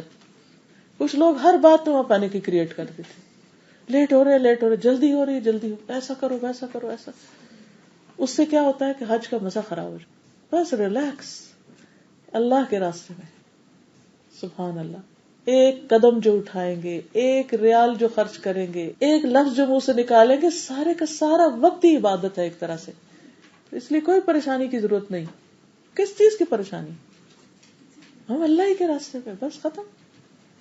اگر پیچھے بھی رہ گئے اور لوگوں کو آپ نے آگے نکال دیا تو بھی کوئی بات نہیں، ٹھیک ہے تم جلدی چلے جاؤ، ہم اللہ کے راستے میں. تو یہ ایک طرح سے ہر طرح کا امتحان ہو جاتا ہے انسان کو. اس میں کچھ چیزوں سے انسان رکتا بھی ہے، کچھ مال بھی بیچ میں شامل ہے، کچھ بدن میں، ایک طرح سے یہ بھی جامع عبادت ہو جاتی ہے. تو یہ دراصل 5 پلرز ہیں اسلام کے. اور پھر مختلف لوگوں کے مختلف ٹیسٹ ہیں. مثلا ایک امیر آدمی کے لیے، مثلا اگر کسی انسان پہ کفارہ آ جاتا ہے، اگر جان بوجھ کے کوئی روزہ توڑ دے تو کیا ہوتا ہے؟ اس کا کفارہ ہے. کیا کفارہ ہے؟ 2 ماہ کے لگاتار روزے رکھنا. اب جس نے پہلا ایک توڑ دیا 2 ماہ کیسے رکھے گا؟ لیکن اگر وہ یہ نہیں رکھ سکتا تو پھر 60 مسکینوں کو کھانا کھلانا ہے. تب جو شخص امیر ہوگا اس کے لیے مسکینوں کو کھانا کھلانا آسان ہو جائے گا. جو غریب ہے اس کو پہلے بھوکا رہنے کی عادت ہے، اس کے لیے روزہ آسان ہو جائے گا. تو اس میں آپ دیکھیے کہ بعض اوقات ایک شخص کے لیے ایک چیز آسان ہوتی ہے، دوسرے کے لیے دوسری چیز آسان ہوتی ہے. لیکن کوئی بھی بندہ امتحان سے بچا ہوا نہیں ہے، کیونکہ ہر طرح کے ٹیسٹ ہے. کسی کے لیے ایک، کسی کے لیے دوسرا، کسی کے لیے تیسرا. کیونکہ جنت میں جانا آسان نہیں. ان ارکان کی اہمیت کچھ اور احادیث سے بھی پتہ چلتی ہے. حضرت عائشہ رضی اللہ تعالیٰ عنہا کہتی ہیں کہ رسول اللہ صلی اللہ علیہ وسلم نے فرمایا، 3 چیزیں ایسی ہیں جن پر میں قسم کھا سکتا ہوں. 3 چیزیں ایسی ہیں جن پر میں قسم کھا سکتا ہوں. ان میں سے ایک یہ کہ اللہ تعالیٰ جس شخص کو جس کا اسلام میں کوئی حصہ ہو اس کی طرح نہیں کرے گا جس کا کوئی حصہ نہ ہو. یعنی اسلام والا اور اسلام نہ والا برابر نہیں. اور اسلام کا حصہ 3 چیزیں ہیں: نماز، روزہ اور زکوٰۃ. جو شخص نماز، روزے اور زکوٰۃ کی پابندی کرتا ہے وہ اس کی طرح نہیں ہے جو ان کی پابندی نہیں کرتا. اچھا یہ بھی آپ نے دیکھا ہوگا کہ کچھ لوگ روزے پورے رکھتے ہیں، نماز پھر بھی نہیں پڑھتے. ایسی بھی مثالیں ملتی ہیں نا. اور کچھ لوگ نماز روزہ کر لیتے، زکوٰۃ بالکل نہیں دیتے. کچھ لوگ صرف زکوٰۃ دے دیتے ہیں، باقی نہیں کرتے. تو یہ تینوں چیزیں ضروری ہیں، اور جو یہ کرتے ہیں ان میں اور جو نہیں کرتے ان میں فرق ہے، ایک جیسے نہیں ہے. ایک اور حدیث ہے، پچھلی حدیث مسند احمد کی ہے، صحیح الترغیب والترہیب کی حدیث ہے. رسول اللہ صلی اللہ علیہ وسلم نے فرمایا، 5 باتیں ہیں جو ان کو ایمان کے ساتھ بجا لایا جنت میں داخل ہوگا. جس نے 5 نمازوں کی حفاظت کی، ان کے وضو، رکوع اور سجود اور اوقات کے ساتھ، رمضان کے روزے رکھے اور بیت اللہ کا حج کیا اگر زاد راہ کی طاقت رکھتا ہو، اور خوش دلی کے ساتھ زکوٰۃ دی، ایسے شخص کے لیے کیا ہے، کیا بشارت ہے، کیا خوشخبری، جنت میں داخل ہوگا. یعنی وہ ایک واقعی نیک انسان ہے. پھر یہ کہ ان ارکان میں کمی نہ کرنے والے کے لیے کامیابی کی بشارت ہے. نجد والوں میں سے ایک شخص پریشان حال رسول اللہ صلی اللہ علیہ وسلم کی خدمت میں حاضر ہوا. بال بکھرے ہوئے تھے. تو صحابہ کہتے ہیں کہ ہم اس کی آواز کی بنبناہٹ سنتے تھے اور ہم سمجھ نہیں پا رہے تھے کہ وہ کیا کہہ رہا ہے, کیا سوال کر رہا ہے, کیونکہ صحابہ بہت کین ہوتے تھے کہ باہر سے کوئی آ کر سوال کرے اور ہم اس کے ذریعے سیکھیں کہ نبی صلی اللہ علیہ وسلم کیا جواب دے رہے ہیں. لیکن اس کی کوئی بات نہیں سمجھ آ رہی تھی, آواز اس کی کچھ واضح نہیں تھی. لیکن رسول اللہ صلی اللہ علیہ وسلم کا جواب سمجھ میں آیا. آپ نے فرمایا, اسلام دن رات میں 5 نمازیں پڑھنا ہے. اس نے کہا, بس اس کے سوا تو کوئی نماز مجھ پہ نہیں. آپ نے فرمایا, نہیں مگر یہ کہ تو نفل پڑھے. تو اس سے یہ پتہ چلتا ہے کہ اقام الصلاۃ میں ہر طرح کی نماز آ جاتی ہے. 5 فرض نمازیں بھی اور نوافل بھی, سب کو صلاۃ ہی کہیں گے, حتیٰ کہ جنازے کی نماز کو بھی نماز ہی کہیں گے. ٹھیک ہے, لیکن یہاں جس کی طرف اشارہ ہے وہ دن رات کی 5 فرض نمازیں ہیں. اس نے کہا, بس اس کے سوا تو نہیں. تو آپ نے نفل کی بات کی. پھر رسول اللہ صلی اللہ علیہ وسلم نے فرمایا, رمضان کے روزے رکھنا. اس نے کہا, کوئی اور روزہ تو نہیں مجھ پر فرض؟ یہ ویسے تھا تو کوئی بدو, لیکن اس نے سوال بڑے اچھے کیے کہ بس یہی فرض ہے نا. واضح کر دی بات, ورنہ ہم شک میں رہ جاتے. تو آپ نے فرمایا, نہیں مگر یہ کہ تو نفل روزے رکھے. تو اور بات ہے. پھر رسول اللہ صلی اللہ علیہ وسلم نے اسے زکوٰۃ کا ذکر کیا. وہ کہنے لگا, بس کوئی اور صدقہ تو مجھ پہ واجب نہیں. آپ نے فرمایا, نہیں مگر یہ کہ تو نفل صدقہ کرے.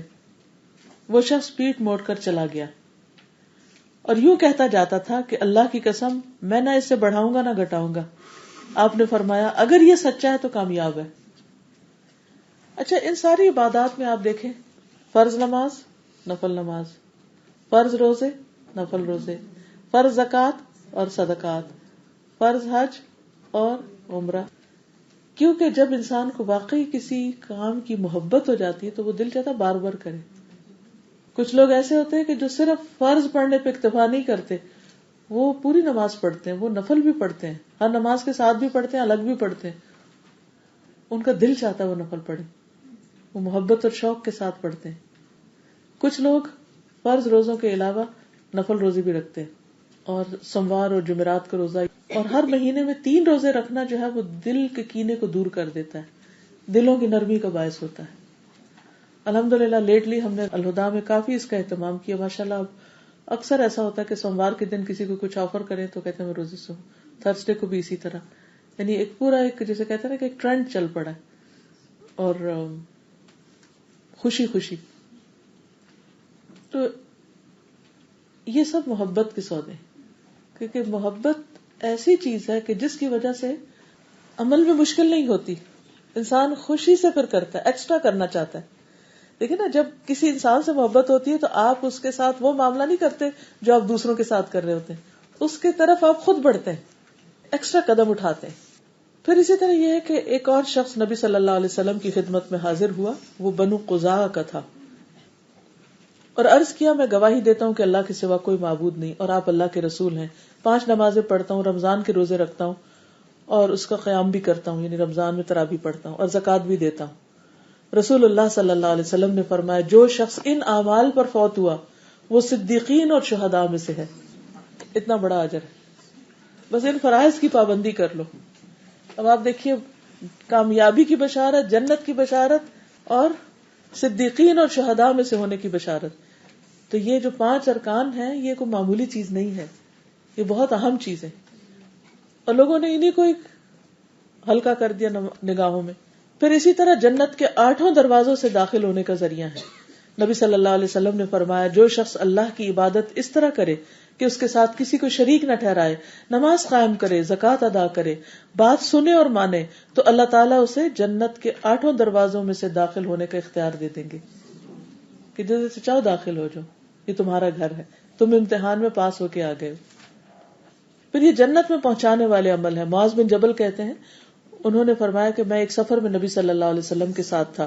ایک دن جب ہم چل رہے تھے تو میں آپ کے قریب ہو گیا. میں نے عرض کیا, یا رسول اللہ صلی اللہ علیہ وسلم, مجھے ایسا عمل بتا دیجئے جو مجھے جنت میں لے جائے. یہ جنت کا شوق ہے نا.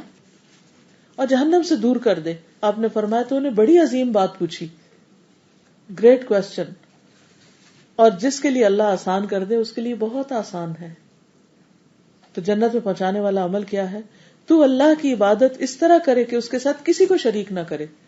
اب نماز میں آپ دیکھیے کیا ہے, قیام ہے, رکوع ہے, سجدہ ہے, دعا ہے, تو یہ سب کچھ کس سے کرے انسان؟ صرف اور صرف اللہ سے. اور نماز قائم کرے, زکوٰۃ ادا کرے, رمضان کے روزے رکھے اور بیت اللہ کا حج کرے. لیکن یاد رکھیے کہ جو قیامت قریب آتی جائے گی ان چیزوں کے اندر بھی کمی آ جائے گی, حتیٰ کہ ایسے لوگ بھی ہوں گے جن کو پورا کلمہ بھی نہیں آتا ہوگا. ابن ماجہ کی روایت ہے حذیفہ بن یمان سے کہ رسول اللہ صلی اللہ علیہ وسلم نے فرمایا, کپڑے کے بیل بوٹوں کی طرح اسلام مٹتا جائے گا. آپ نے دیکھو گا نا, کبھی آپ نے پہلے ہوتا تھا کہ چادروں وغیرہ پر, بیڈ شیٹس پر لوگ اپنے ہاتھ سے کڑھائی کر کے یا مشینی کڑھائی سے بیڈ سپریڈ وغیرہ بچھاتے. پھر یہ جو پرانا ہو جاتا ہے تو کیا ہوتا ہے, آہستہ آہستہ دھاگے ادھڑنے لگتے ہیں, پھول مٹنے لگتے ہیں, یہ پینٹ ہوتا ہے, کلر فیڈ ہو جاتا ہے. فرمایا اسی طرح اسلام کی جو خوبصورت چادر ہے اس کے جو نقش و نگار ہیں وہ دھیمے پڑنے لگیں گے, مٹنا شروع ہو جائیں گے, حتیٰ کہ یہ بھی معلوم نہ ہوگا کہ نماز, روزہ, قربانی اور صدقہ کس کو کہتے ہیں. یہ حال ہو جائے گا لوگوں کا, تو اپنے آپ کو مسلمان سمجھ رہے ہوں گے. ایک رات میں اللہ عز و جل کی کتاب کو مٹا دیا جائے گا, اس کے الفاظ ختم, اور زمین میں ایک آیت بھی باقی نہ رہے گی. لوگوں میں سے جو بوڑھے مرد اور بوڑھی خواتین بچیں گی, بوڑھے مرد اور بوڑھی خواتین, وہ کہیں گے ہم نے اپنے آباء و اجداد کو یہ کلمہ لا الہ الا اللہ کہتے سنا اور ہم بھی کہہ رہے ہیں, بس صرف ان کے پاس یہ ہوگا, کچھ بھی نہیں. اور ایسی جہالت کا بھی دور آنے والا ہے. تو اس لیے اللہ تعالیٰ کا شکر ادا کرنا چاہیے کہ اللہ نے ہمیں ایسے ماحول, ایسے گھر, ایسے لوگوں کے بیچ میں پیدا کیا کہ جنہیں یہ ساری باتیں معلوم ہیں اور ان کو سیکھ رہے. تو ان میں سے ایک ایک کی تفصیل کو خوب جانیے کہ شہادتین کے تقاضے کیا ہیں, نماز کا طریقہ کیا ہے, اس کے واجبات کیا ہیں, ارکان کیا ہیں, اور مکملات کیا ہیں. مکملات کا مطلب وہ کون سی چیزیں, وہ کون سی شرائط ہیں جن سے نماز کی تکمیل ہوتی ہے. اگر وہ پوری نہ ہو تو نماز نہیں ہوتی, جیسے وضو وغیرہ, طہارت ہے, پاکیزگی ہے, قبلے کا رخ ہے, ٹھیک ہے, اور اس کا صحیح پروننسیشن ہے, پھر خشوع و خضوع, وقت کی پابندی ہے. ان سب چیزوں کے بارے میں اچھی طرح پتا ہونا چاہیے. یہ نہیں کہ بس جس وقت دل چاہا جیسا تیسا وضو کیا, جیسی تیسی نماز پڑھی, بات ختم. ایسا نہیں ہونا چاہیے. تو اللہ نہ کرے کہ ہماری زندگی میں وہ وقت آئے اور ہماری جنریشنز کی زندگی میں کہ جس میں وہ کلمے کے سوا انہیں کچھ یاد نہ. لیکن آپ دیکھیے کہ کچھ علاقوں میں ایسے حالات گزر بھی چکے ہیں کہ جہاں قرآن کو عربی میں لکھنا بالکل منع کر دیا گیا. میں خود ایسی خواتین سے ملی ہوں, گلاسکو سے. میں ٹرکی گئی تھی پی ایچ ڈی کے دوران, مجھے اسٹڈیز کے سلسلے میں یونیورسٹی نے بھیجا تھا, میرا اسٹڈی ٹور تھا. تو اس میں ترکی میں ہم حضرت ایوب انصاری رضی اللہ تعالیٰ عنہ کے قبر ہے ایک جگہ پر, انہوں نے قسطنطنیہ کی طرف جہاد کیا تھا, وہیں ان کی ڈیتھ ہو گئی تھی, تو پھر انہیں کو وہیں دفن کیا گیا تھا. بہرحال وہاں پر ہمارا جانا ہوا تو کچھ خواتین وہاں پر بیٹھی ہوئی تھی, تو ان سے بات چیت ہوئی. تو میرے پاس شاید دعاؤں کی کتاب تھی, تو انہیں اس میں سے کچھ بھی نہیں پڑھنا آتا تھا. تو ان کے پاس ٹرکش میں لکھی ہوئی چھوٹی چھوٹی کچھ چیزیں تھی. تو انہوں نے بتایا کہ ہمیں عربی میں قرآن نہیں آتا پڑھنا, کیونکہ جب کمال اتاترک کا وقت تھا تو بالکل عربک پرنٹنگ بند کر دی گئی تھی. اس کا پڑھنا لکھنا اور اسی طرح باقی چیزیں بھی, اذان کی آواز باہر نہیں آتی تھی. اور بہت سی مسجدیں جو تھی وہ باقاعدہ میوزیم بنا دی گئی. خود مجھے اس آیا صوفیہ میں جانے کا اتفاق ہوا کہ جس کے باہر مسجد کی طرح کے مینار ہیں, لیکن اندر وہ واپس میوزیم بنا دی گئی اور بڑی بڑی تصویریں وغیرہ لگی ہوئی. یہ 88 کی بات ہے, اب تو ریسنٹلی نہ میرا جانا ہوا نہ مجھے معلوم ہے کہ کیا حالات ہیں. لیکن اس وقت وہ بوڑھی بوڑھی خواتین تھی جن سے میری ملاقات ہوئی, اور ان کو واقعی لا الہ الا اللہ کے سوا اور نماز کے چند الفاظ کے سوا عربی میں کچھ بھی نہیں آتا تھا. اسی طرح جو رشیا میں جو علاقے مسلمان سٹیٹس تھیں, اور جب رشین انقلاب آیا اور سوشلسٹ رجیم آئی, تو اس کے بعد لوگ تہہ خانوں میں چھپ چھپ کے نمازیں پڑھتے تھے, اور خود اپنے ہی رشتہ داروں سے بعض اوقات چھپ چھپ کے قرآن پڑھتے تھے. اور کچھ عرصے کے بعد ان کے پاس, اب بھی جب یہ اسٹیٹس آزاد ہوئی ہیں اور کچھ لوگوں سے بات چیت ہوتی رہتی ہے کہ وہاں پر لوگوں کے اندر اسلام کا دین کا کیا حال ہے. تو یہ بتاتے ہیں کہ بڑی بوڑھیوں کو تو پھر بھی کچھ کلمہ وغیرہ اور کچھ چیزیں پتا ہے کہ جو انہوں نے اپنے آبا و اجداد سے سنی تھی. ینگر جنریشن کے پاس کوئی ڈائریکشن نہیں ہے.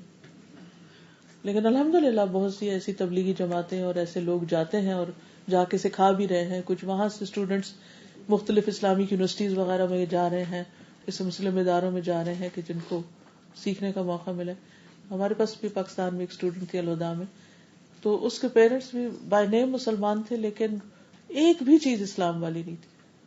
تو یہ لڑکی کسی میوزیم میں گئی اور وہاں اس نے قرآن کو دیکھا عربی میں, اس کو بہت اچھا لگا. بہرحال آہستہ آہستہ اس نے ریسرچ کی, مسلمان پراپر ہوئی, پھر پاکستان میں آئی, وہاں سے ہمارے پاس آئی, پھر وہاں اس نے الف بے سے قرآن مجید پڑھنا سیکھا اور پھر اس کا ترجمہ سارا یاد کیا. پھر اس کے بعد اس کو سورت یاسین کا کچھ حصہ حفظ بھی کیا. پھر اس نے اپنی زبان میں سورت البقرہ کی ٹرانسلیشن کی اور اپنے والدین سے بھی بات چیت کرتی. تو یہ وہ لوگ تھے جو مسلمانوں کی جنریشن تھی اور جن کو کچھ پتہ نہیں اسلام کا. تو پارشلی تو ایسا ہوا ہے علاقوں میں, لیکن ایک وقت آئے گا کہ آن دا ہول یہ سب قصہ پھر دوہرا دیا جائے گا. اس لیے ہم لوگ جتنا بھی شکر ادا کرے کم ہے کہ اللہ تعالیٰ نے ہمیں قرآن پڑھنا سکھایا ہے. یو آر ویری رائٹ, آپ نے بالکل صحیح بات کی. میں آپ کی بات کی تصدیق کرتی ہوں. میرے پاس بھی منصرہ کی ایک بچی ہے, تو میں جب نہیں ہوتی تو وہ پھر اپنے علاقے میں واپس چلی جاتی. تو پچھلے دنوں میں جب اپنے ٹریولنگ سے واپس گئی تو میں نے پوچھا تمہارے دن کیسے گزرے, تو کہنے لگی کہ میں جب اپنے گاؤں میں واپس گئی ہوں تو میں نے آس پاس کے علاقے کے بچوں کو اکٹھا کیا اور ان کو میں نے پوچھا, 7 سال 10 سال کے بچے جو نہ اسکول جاتے ہیں نہ کسی مسجد, کہیں بھی نہیں, اور وہ مسلمانوں کے بچے ہیں. کہتی میں نے ان سے پوچھا کہ تم کون ہو, تو کہنے لگے مسلمان ہیں. میں نے کہا اچھا کلمہ سناؤ. کہتی کسی کو کلمہ نہیں آتا تھا, نماز نہیں آتی تھی, قرآن نہیں آتا تھا. تو مجھے اس قدر پریشانی ہوئی کہ یہ ساری پود جب اس جہالت کے ساتھ اٹھے گی تو وہ کس قسم کے اسلام پر ہوگی, اور پھر وہ بڑے ہو کر کیا کرے گی جب ان کے پاس نہ روزگار ہوگا نہ کچھ اور پھر جو کچھ ہو رہا ہے ملک میں انہی چیزوں کا تو نتیجہ ہے, اسی جہالت کا, کہ اسلام کے نام پر وہ کام کیے جا رہے ہیں جو اسلام نہیں سکھاتا. تو اسلام کو بھی ایک طرح سے بدنام کرے. تو اللہ تعالیٰ آپ لوگوں کو جزائے خیر دے کہ جو اس طرح کے پروجیکٹس کرتے رہتے ہیں اور کوششیں کرتے رہتے ہیں, اور کچھ نہ کچھ جہاں بھی, ضروری نہیں کہ کسی ایک ملک میں دوسرے, جہاں اللہ توفیق دے, جہاں موقع ملے, ہمیں سے ہر ایک کی فرض بنتا ہے کہ ہم کوئی نہ کوئی ایسا اپنی زندگی میں کام کریں, کیونکہ سب سے بہترین کام علم کا سکھانا ہے. اللہ سبحانہ وتعالیٰ نے جو پہلی وحی نازل کی, اقرا پڑھو, اور اہل علم کا ذکر جیسے میں نے ابھی کیا کہ اللہ سبحانہ وتعالیٰ نے اپنے ساتھ ذکر کیا ان کا, والراسخون فی العلم. ایسے بہت سی مثالیں آپ کو ملیں گی کہ مسلمانوں کی اولاد لیکن ان کو بیسکس نہیں پتا, نماز کے اوقات نہیں پتا, نماز کی شرائط نہیں پتا, وضو کا طریقہ نہیں پتا, تیمم نہیں پتا. ابھی ہماری کچھ ٹیمز ہاسپٹل میں جانا شروع ہوئی ہیں, تو ہم نے ان کو ہوم ورک دیا تھا کہ جا کے وہ مریضوں کو نماز پڑھنے کا طریقہ بتائیں کہ تیمم کر سکتے ہیں. تو ان کو نہیں پتا کہ تیمم کیا ہوتا ہے, لوگوں کو جرابوں کے مسئلے کا نہیں پتا, لہٰذا وہ کہتے ہیں وضو نہیں ہے تو نماز کیسے پڑھے. بہت سے لوگ صرف اس شرم و حیا میں کہ انہیں طریقہ نہیں آتا وضو کا یا نماز کا, تو وہ لوگوں کے سامنے نہیں پڑھتے. یعنی کچھ لوگ گھروں میں پھر بھی کچھ پڑھ لیتے ہیں, تو کسی مجلس میں تو نہیں پڑھتے. اس کی صرف ایک وجہ یہ نہیں ہوتی کہ وہ کسی ایروگینس سے نہیں پڑھتے, وہ شرم کے مارے نہیں پڑھ رہے ہوتے کیونکہ انہیں پڑھنی نہیں آتی نماز, وہ ڈر کے مارے کہ لوگ کہیں گے یہ کیا پڑھ رہے ہیں. کچھ لوگ اتنی خیر ہے ان کے اندر, صرف بتانے کی دیر. تو اس لیے ہم میں سے ہر ایک کا فرض بنتا ہے کہ اپنے طور پر جو بھی اللہ نے اس کو نعمت دی ہے, یعنی کہ علم کی یا جو بھی, تو ضرور آگے سے آگے پہنچائیں. خیرکم من تعلم القرآن وعلمہ, بہترین ہے تم میں سے وہ لوگ جو قرآن سیکھیں اور سکھائیں. اب اگر ہمیں یقین ہو کہ یہ اللہ کے رسول صلی اللہ علیہ وسلم نے فرمایا ہے اور واقعی بہترین ہے, تو ہمیں حرص لگ جائے کہ ہم کیوں نہ کریں یہ کام. کرنے کے لیے بس صرف محنت چاہیے ہوتی ہے, اور تھوڑی اپنے وہ نفس کے خلاف بعض اوقات جہاد ہوتا ہے, بعض اوقات جسم کے اگینسٹ ہوتا ہے, بعض اوقات کچھ اور مجبوریاں ہوتی ہیں. تو ان سب کے اندر سے اپنے آپ کو باندھ کے رکھنا, کہتے ہیں نا مضبوطی سے پکڑنا, اور وہ جو ڈاڑے ہیں ان سے پکڑ کے رکھنا کہ بس یہ نہ چھوٹے چاہے دنیا چھوٹ جائے مجھ سے. کیونکہ اللہ سبحانہ وتعالیٰ ہر اس چیز میں ٹیسٹ کرتے ہیں جو آپ کے پاس بطور نعمت ہوتی ہے کہ اب کیا کرتے ہو, سرا سے بھی اور درا سے بھی. کبھی نعمتیں زیادہ دے کے, آرام زیادہ دے کر, تو بندہ اس میں بھی سلپ ہو جاتا ہے, اور کبھی تکلیف دے کر کے اب کیا کرتے ہو. تو اس لیے اس سے پہلے کہ کوئی ایسا وقت ہے، اس سے پہلے کہ کوئی ہماری اولادوں میں سے اس قسم کی مشکل میں پڑے، ہم اپنے طور پر میکسیمم ایفرٹ لگا لیں. تو پھر آپ دیکھیے کہ حدیث بہت چھوٹی سی ہے لیکن بہت بڑی یاد دہانی ہے. اور سب سے پہلے میں پھر دہرانے لگی ہوں کچھ اور چیزوں کے ساتھ، شہادتین ہے. نبی صلی اللہ علیہ وسلم جو اہم باتیں ہوتی تھی ان کو کم از کم 3 دفعہ کہتے. اب میں تیسری دفعہ یہ باتیں کرنے لگی ہوں. ایک دفعہ الفاظ کے ساتھ ساتھ خلاصہ، دوسری دفعہ احادیث کے ساتھ، اور اب پھر ایک جنرل سی اور کچھ احادیث مزید اور آیات کے ساتھ بات کروں گی تاکہ راسخ ہو جائے یہ بات اچھی طرح دل میں. تو سب سے پہلی چیز کیا ہے؟ شہادتین. اس بات کی گواہی کیوں ضروری ہے کہ اللہ ایک ہے اور محمد صلی اللہ علیہ وسلم اس کے رسول ہیں، اور صرف میرے اور آپ کے لیے نہیں، سارے انسانوں کے لیے ضروری ہے یہ. قرآن مجید میں اللہ تعالیٰ فرماتے ہیں سورۃ الاعراف میں، یا ایھا الناس انی رسول اللہ الیکم جمیعا، یا ایھا الناس انی رسول اللہ الیکم جمیعا. اے لوگو، کون اے لوگو؟ سب، عرب عجم، میں تم سب کی طرف اللہ کا رسول ہوں. وہ صرف ہمارے لیے نہیں آئے تھے، سب انسانوں کے لیے آئے. الذی لہ ملک السماوات والارض، جس کے لیے آسمان و زمین کی بادشاہت. لا الہ الا ہو، جس کے سوا کوئی الہ نہیں. هو یحیی و یمیت، وہ زندہ کرتا ہے اور موت دیتا ہے. فآمنوا باللہ ورسولہ النبی الامی، تو ایمان لاؤ اللہ پر اور اس کے نبی امی پر، اس کے رسول نبی امی پر. الذی یؤمن باللہ وکلماتہ، جو اللہ پر اور اس کے کلمات پر ایمان رکھتا ہے. واتبعوہ، اور اس کی پیروی کرو، اتباع کرو. لعلکم تہتدون، تاکہ تم ہدایت پا جاؤ.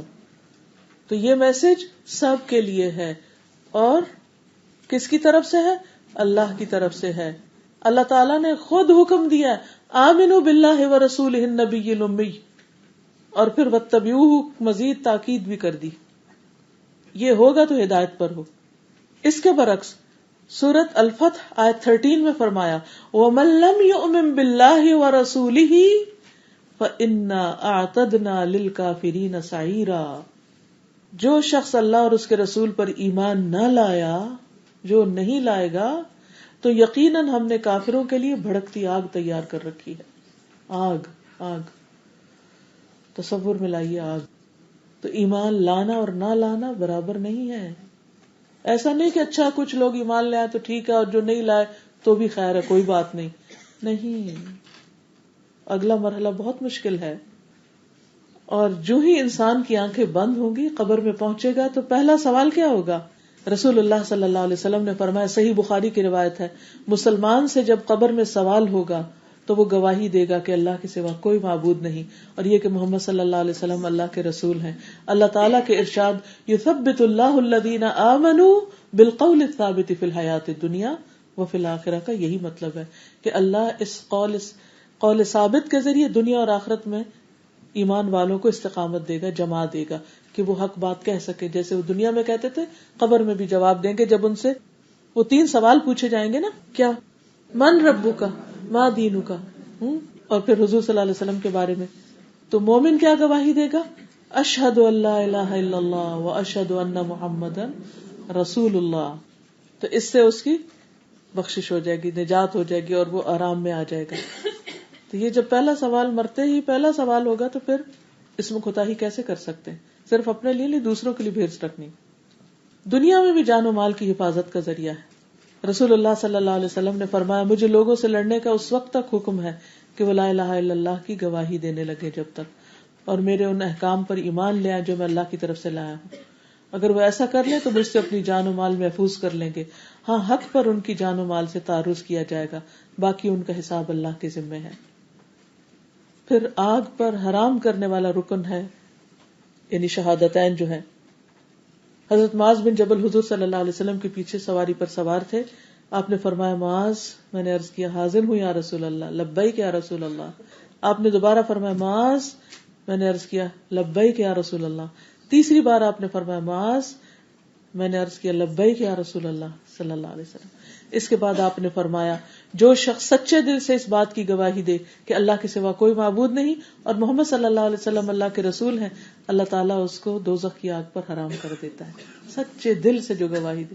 تو آج جا کر آپ کا ہوم ورک یہ رات کو سونے لگے، اکیلے ہوں، تنہا ہوں، اللہ سے بات کریں، یا اللہ میں تجھ پر ایمان لایا اور تیرے رسول پر ایمان لایا، تو مجھے مرتے دم تک اس پر استقامت دینا اور میرے دل کو ٹیڑھا ہونے سے بچا لینا، اور میری اس بات کی گواہی کو میرے حق میں لکھ لینا، تاکہ میں دنیا میں بھی محفوظ رہوں اور آخرت میں بھی عذاب سے محفوظ رہوں۔ اور جس کے دل میں جتنی زیادہ اس چیز کی اہمیت ہوگی، پھر اس کے عمل خود بخود تبدیل ہونے لگیں گے۔ اسی لیے دوسری چیز پھر نماز ہے۔ قرآن مجید میں اللہ سبحانہ وتعالیٰ فرماتے ہیں سورۃ ابراہیم، قل لعبادی الذین آمنوا یقیموا الصلاة وینفقوا مما رزقناہم سرا وعلانیۃ من قبل ان یأتی یوم لا بیع فیہ ولا خلال۔ کہہ دو میرے بندوں سے جو ایمان لائے ہیں کہ وہ نماز قائم کریں، یعنی ایمان کے بعد اگلا سٹیپ کیا ہے؟ نماز، اور اس میں سے جو ہم نے انہیں دیا ہے چھپا کے اور ظاہری طور پر خرچ کریں، اس سے پہلے کہ وہ دن آ جائے جس میں نہ کوئی خرید و فروخت ہوگی، نہ کوئی دوستی کام آئے گی۔ ٹھیک ہے، تو اس دن کے آنے سے پہلے پہلے نماز بھی پڑھنی اور صدقہ بھی کرنا ہے۔ اس لیے نماز کو بوجھ سمجھ کے نہیں بلکہ خوشی سے اس مصلی کی طرف بڑھنا ہے۔ سورۃ البقرہ 43 میں فرمایا وَأَقِیمُوا الصَّلَاةَ وَآتُوا الزَّکَاةَ وَارْکَعُوا مَعَ الرَّاکِعِینَ، نماز قائم کرو، زکات دو اور رکوع کرنے والوں کے ساتھ رکوع کرو۔ عبادہ بن صامت فرماتے ہیں میں نے رسول اللہ صلی اللہ علیہ وسلم کو فرماتے ہوئے سنا، اللہ تعالیٰ نے اپنے بندوں پر 5 نمازیں فرض کی ہیں، جس نے انہیں ادا کیا اور ان کا حق ہلکا سمجھتے ہوئے اس میں سے کچھ ضائع نہ کیا تو اللہ تعالیٰ کا اس کے لیے یہ عہد ہے کہ اس کو جنت میں داخل فرمائے، اور جس نے ان کو ادا نہ کیا اور ان کا حق ہلکا سمجھتے ہوئے ان میں سے کچھ ضائع کر دیا تو اللہ تعالیٰ کا اس کے لیے کوئی عہد نہیں، چاہے عذاب دے چاہے معاف کر دے۔ یعنی نماز میں ڈھیلا پن، وقت بے وقت پڑی، ان کے حق کو حق ہی نہیں سمجھا، اس کو امپورٹنس نہیں دی۔ یعنی کچھ لوگ ہوتے ہیں نا بہت پرٹیکولر ہوتے ہیں نمازوں کے بارے میں، کچھ لوگ سست غافل، اچھا پڑھ لیں گے نا ابھی بہت ٹائم۔ ایک اور حدیث مسند احمد میں آتا ہے رسول اللہ صلی اللہ علیہ وسلم نے معاذ بن جبل سے فرمایا کیا میں تمہیں دین کی بنیاد، اس کا ستون اور اس کے کوہان کی بلندی کے متعلق نہ بتاؤں؟ اس دین کی بنیاد اسلام ہے، جو اسلام لایا وہ سلامت رہا، اس کا ستون پلر اسلام ہے، اور اس کے کوہان کی بلندی اللہ کے راستے میں جہاد کرنا ہے۔ پھر کفر اور شرک کے درمیان فرق نماز ہے۔ ان بین الرجل وبین الشرک والکفر ترک الصلاۃ، انسان اور اس کے کفر اور شرک کے درمیان فرق نماز کی وجہ سے۔ رسول اللہ صلی اللہ علیہ وسلم نے فرمایا ہمارے اور مشرکین اور کافرین کے درمیان فرق کرنے والی چیز نماز ہے، جو شخص نماز چھوڑ دیتا ہے وہ کفر کرتا ہے۔ جان بوجھ کے نماز چھوڑنے والے سے اللہ تعالیٰ کی ذمہ داری ختم۔ نبی صلی اللہ علیہ وسلم نے فرمایا جان بوجھ کر نماز مت چھوڑا کرو، اس لیے کہ جو شخص جان بوجھ کے نماز چھوڑتا ہے اس سے اللہ کی ذمہ داری ختم ہو جاتی ہے۔ کس چیز کی ذمہ داری؟ اس کو بخش دے۔ نبی صلی اللہ علیہ وسلم نے فرمایا جس کی نماز فوت ہو گئی بس گویا اس کا مال اور اولاد فنا ہو گیا۔ ایک اور روایت میں عصر کا وقت کا بات آتی ہے کہ جس کی صلاۃ الوسطی فوت ہو گئی اس کا گویا گھر اور گھر والے دونوں ہی تباہ ہو گئے۔ اب سوچئے تھوڑی دیر کے لیے کہ اگر کسی کو ایسی نیوز ملے کہ گھر بھی گر گیا اور گھر کے لوگ بھی سارے مر گئے اس میں، تو اس کا حال کیا ہوگا؟ وہ صدمہ تو اس کو زندگی بھر نہیں بھولے گا، اور نماز ایک کے بعد ایک چھوڑتا چلا جا، نمازیں فوت ہوتی چلی جا رہی ہیں، اس کے اوپر کوئی غم نہیں، دکھ نہیں، پریشانی نہیں۔ پھر جان بوجھ کے نماز چھوڑنے کا کیا گناہ ہے؟ رسول اللہ صلی اللہ علیہ وسلم نے فرمایا، یہ مسند احمد کی روایت ہے 6659، جو شخص نشے کی وجہ سے ایک مرتبہ نماز چھوڑ دے تو اس کی مثال ایسے ہے جیسے اس کے پاس دنیا اور اس کی ساری نعمتیں تھی جو اس سے چھین لی گئی۔ اتنا بڑا نقصان۔ اور جو شخص نشے کی وجہ سے 4 نمازیں چھوڑ دے تو اللہ پر حق ہے کہ اسے طینۃ الخبال میں سے کچھ پلائے۔ کسی نے پوچھا یا رسول اللہ طینۃ الخبال کیا ہے؟ فرمایا اہل جہنم کا نچڑا ہوا خون اور پیپ۔ 4 نمازیں جان کے چھوڑنے والے کی سزا بتائی گئی۔ قرآن مجید سے یہ بھی پتہ چلتا ہے کہ نماز چھوڑنا اہل جہنم کی علامت ہے۔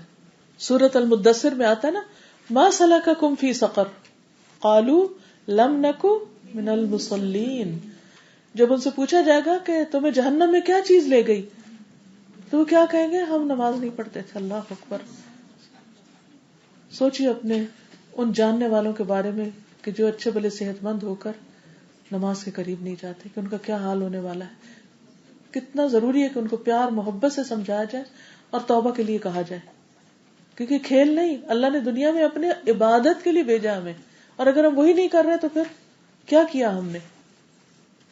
رسول اللہ صلی اللہ علیہ وسلم نے فرمایا اسلام کی نشانیاں ایک ایک کر کے ختم ہو جائیں گی، بس جب ایک ختم ہوگی تو لوگ اس سے ملحق نشانی کو پکڑ لیں گے۔ سب سے پہلے حکم کی نشانی ٹوٹے گی اور سب سے آخر میں نماز کی۔ یعنی حکم کی نشانی یعنی کہ مسلمانوں کی وہ اسٹیٹ ہے وہ تتر بتر ہو جائے گی. اس کے بعد روزہ. قرآن مجید میں اللہ تعالیٰ فرماتے ہیں یا ایھا الذین آمنوا کتب علیکم الصیام، اے ایمان والو تم پر روزے لکھ دیے گئے، فرض کر دیے گئے ہیں، یہ تمہاری چوائس نہیں ہے. اب کما کتب علی الذین من قبلکم، جیسے تم سے پہلے لوگوں پہ فرض کیے گئے تھے، لعلکم تتقون، تاکہ تم بچ جاؤ، عذاب سے بچ جاؤ، سزا سے بچ جاؤ. تقوی گناہوں سے بچنے کا نام ہے تاکہ انسان سزا سے بچ سکے. رسول اللہ صلی اللہ علیہ وسلم نے فرمایا، اللہ تعالیٰ فرماتا ہے انسان کا ہر نیک عمل خود اسی کے لیے ہے مگر روزہ خاص میرے لیے، میں ہی اس کا بدلہ دوں گا. روزہ گناہوں سے ڈھال ہے. اگر کوئی روزے سے ہو تو اسے فحش گوئی نہیں کرنی چاہیے، شور نہیں مچانا چاہیے. اگر کوئی شخص اس کو گالی دے یا لڑنا چاہے تو اس کا جواب صرف یہ ہو کہ میں ایک روزے دار آدمی ہوں.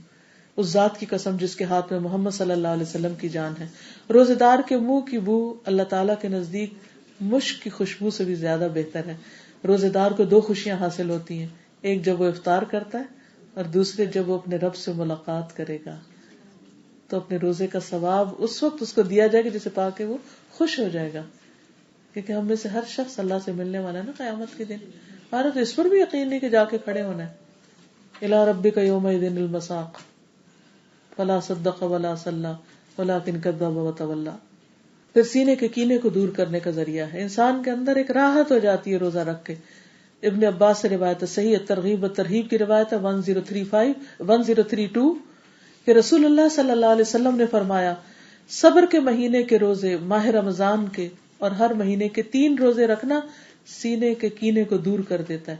یعنی رمضان کے روزے رکھ کر سال کے باقی مہینوں میں 3 روزے یا ایام 20 کے خاص طور سینے کا کینہ دور کر دیتا ہے، دل ہلکا کر دیتا ہے.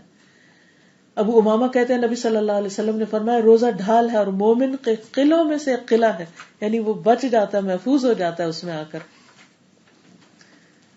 ایک اور جگہ پر فرمایا، صحیح بخاری کی روایت ہے، جو شخص اللہ کی راہ میں ایک دن بھی روزہ رکھے اللہ اس کو دوزخ سے 70 برس کی مسافت کے برابر دور کر دیتا ہے.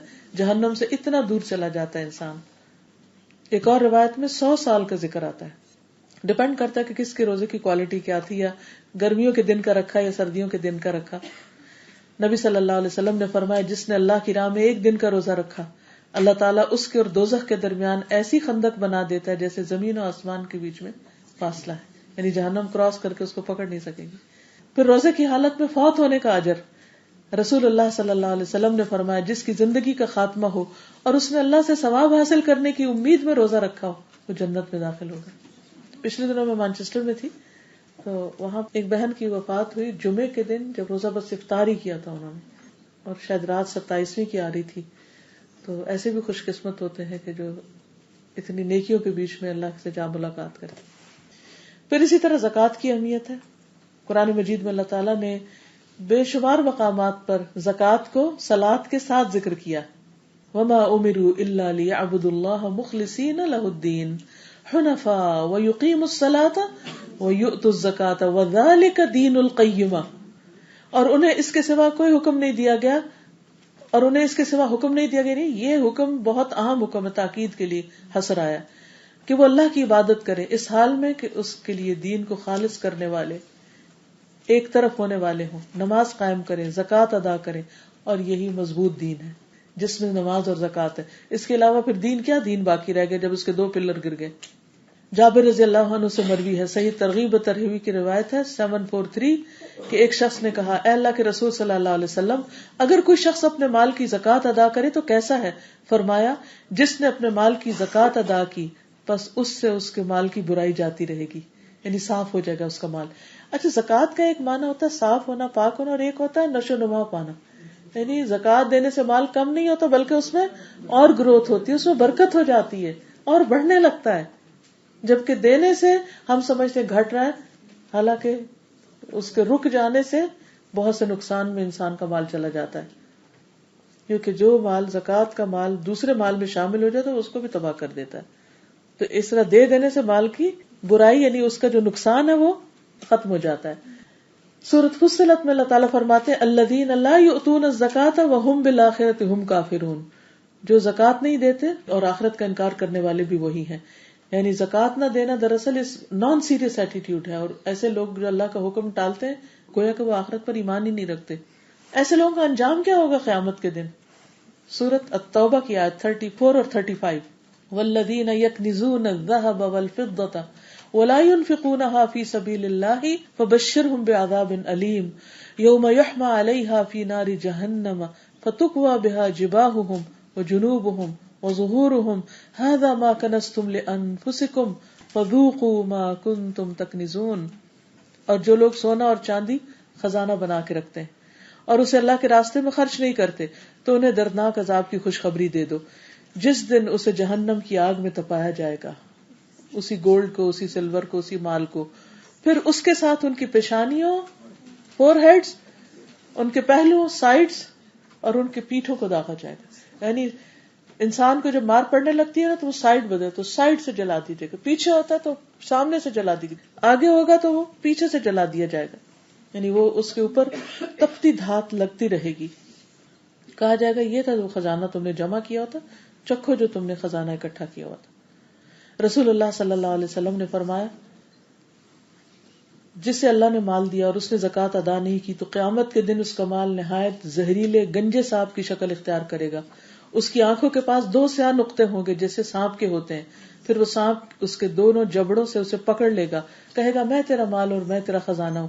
اس کے بعد آپ نے یہ آیت پڑھی وَلَا تَحْسَبَنَّ الَّذِينَ يَبْخَلُونَ بِمَا آتَاهُمُ اللَّهُ مِنْ فَضْلِهِ. وہ لوگ جو اللہ کی دیوں میں سے بخل کرتے ہیں وہ یہ نہ سمجھے کو بچا لیے جائیں گے بلکہ ان کی سخت شامت آئے گی. رسول اللہ صلی اللہ علیہ وسلم نے فرمایا، یہ صحیح مسلم کی روایت ہے، جو سونے یا چاندی والا اس کا حق ادا نہیں کرتا اس کے لیے قیامت کے دن آگ کی چٹانیں بنائی جائیں گی. آگ کی چٹان، چٹان کس کو کہتے ہیں؟ سالڈ راک کو. اور ان کو جہنم کی آگ میں خوب گرم کیا جائے گا اور ان سے اس کے پہلو، پیشانی اور پشت کو داغا جائے گا. یعنی گرم سخت پتھر.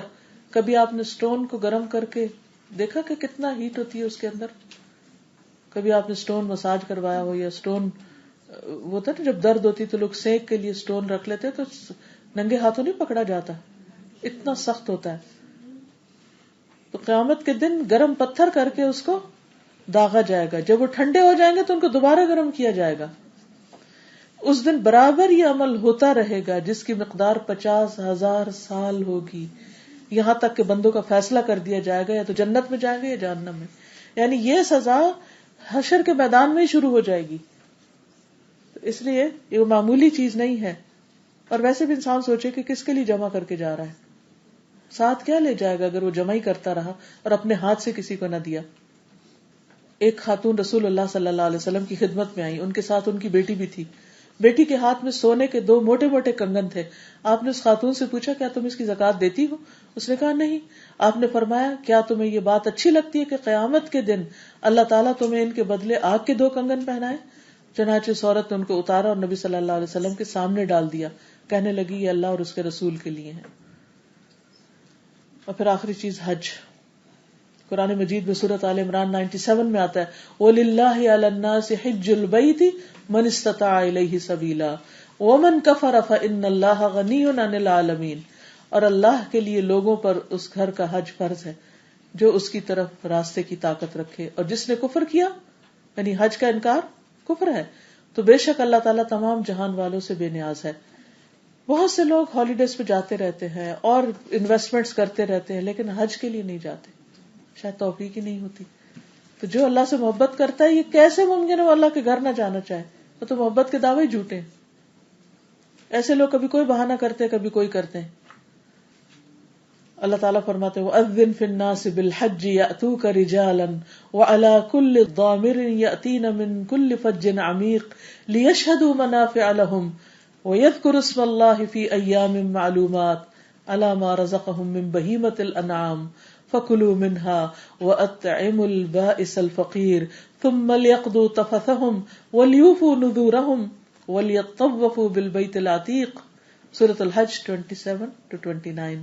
اور لوگوں میں حج کا اعلان کر دو، وہ تیرے پاس پیدل اور ہر لاغر سواری پہ آئیں گے، یعنی جیسے تیسے پہنچیں گے، جو ہر دور دراز راستے سے آئیں گے تاکہ وہ اپنے بہت سے فائدوں میں حاضر ہوں اور چند معلوم دنوں میں ان پالتو چوپاؤں پر اللہ کا نام ذکر کریں گے. قربانی بھی کریں جو اس نے انہیں عطا کیے ہیں. سو ان میں سے خود بھی کھاؤ اور تنگ دست محتاج کو بھی کھلاؤ. پھر وہ اپنا میل کچیل دور کریں, اپنی نظریں پوری کریں, یعنی واجب قربانی کے علاوہ بھی دے, اور اس قدیم گھر کا خوب طواف کریں. وَلْيَطَّوَّفُوا بِالْبَيْتِ الْعَتِيقِ, وَلْيَطُوفُوا نہیں کہا, وَلْيَطَّوَّفُوا, شدت کے لیے کثرت سے طواف کریں, یعنی وہاں جا کے ایک ہی طواف کافی نہیں, جتنا ممکن ہو کریں. پھر یہ کہ اس فریضے میں جلدی کرنی چاہیے, لیٹ نہیں کرنا چاہیے. مسند احمد کی روایت ہے, رسول اللہ صلی اللہ علیہ وسلم نے فرمایا, حج فرض ہونے کے بعد اس کی ادائیگی میں جلدی کیا کرو, کیونکہ تم میں سے کسی کو نہیں پتا کہ بعد میں اسے کیا پیش آنے والا ہے, کیونکہ سال میں ایک موقع آتا ہے, ایسا نہ ہو کہ اگلا حج آنے سے پہلے ہی دنیا سے رخصت ہو جائے. رسول اللہ صلی اللہ علیہ وسلم نے اس کا ثواب بھی بتایا کہ حج مبرور کی جزا جنت کے سوا اور کچھ نہیں, اور حج نہ کرنے والا محروم ہے. ابو سعید خدری سے روایت ہے, نبی صلی اللہ علیہ وسلم نے فرمایا, اللہ تعالیٰ فرماتا ہے, جب میں بندے کو صحت اور مال عطا کروں اور اس پر 5 سال گزر جائیں اور وہ میری طرف نہ آئے تو وہ محروم ہے, بہت سی خیر سے محروم ہے. تو اللہ سے محبت کرنے والے بار بار اللہ کے گھر کی طرف توجہ کرتے ہیں اور حج کے علاوہ عمرے کا بھی اہتمام کرتے ہیں. تو عزیز بہنوں, یہ ہیں ہمارے بنیادی فرائض اور ارکان جن سے کسی صورت میں چھوٹ ممکن نہیں, الا یہ کہ حقیقی عذر ہو, اور وہ بھی پتا ہونا چاہیے کہ عذر کس کا نام ہے, کس کو ہم عذر کہہ سکتے ہیں. ادروائز چھوٹا موٹا بہانہ کر کے سستی کر کے یہ فرائض چھوڑے نہیں جا سکتے. تو اللہ تعالیٰ سے دعا ہے کہ اللہ تعالیٰ ہمیں اس کی توفیق عطا فرمائے. میں آخر میں یہ چاہوں گی کہ آپ سب ذرا اونچی آواز میں حدیث مل کے دوہرا لیں. پڑھی. عن ابی عبد الرحمن عبد اللہ بن عمر بن الخطاب رضی اللہ عنہما قال سمعت رسول اللہ صلی اللہ علیہ وسلم يقول بني الاسلام على 5 شهادة ان لا اله الا الله وان محمد رسول الله واقام الصلاة وإيتاء الزكاة وحج البيت وصوم رمضان رواہ البخاری ومسلم. جزاکم اللہ خیرا. سبحانک اللہم وبحمدک اشہد ان لا الہ الا انت استغفرک واتوب الیک. السلام علیکم ورحمۃ اللہ وبرکاتہ.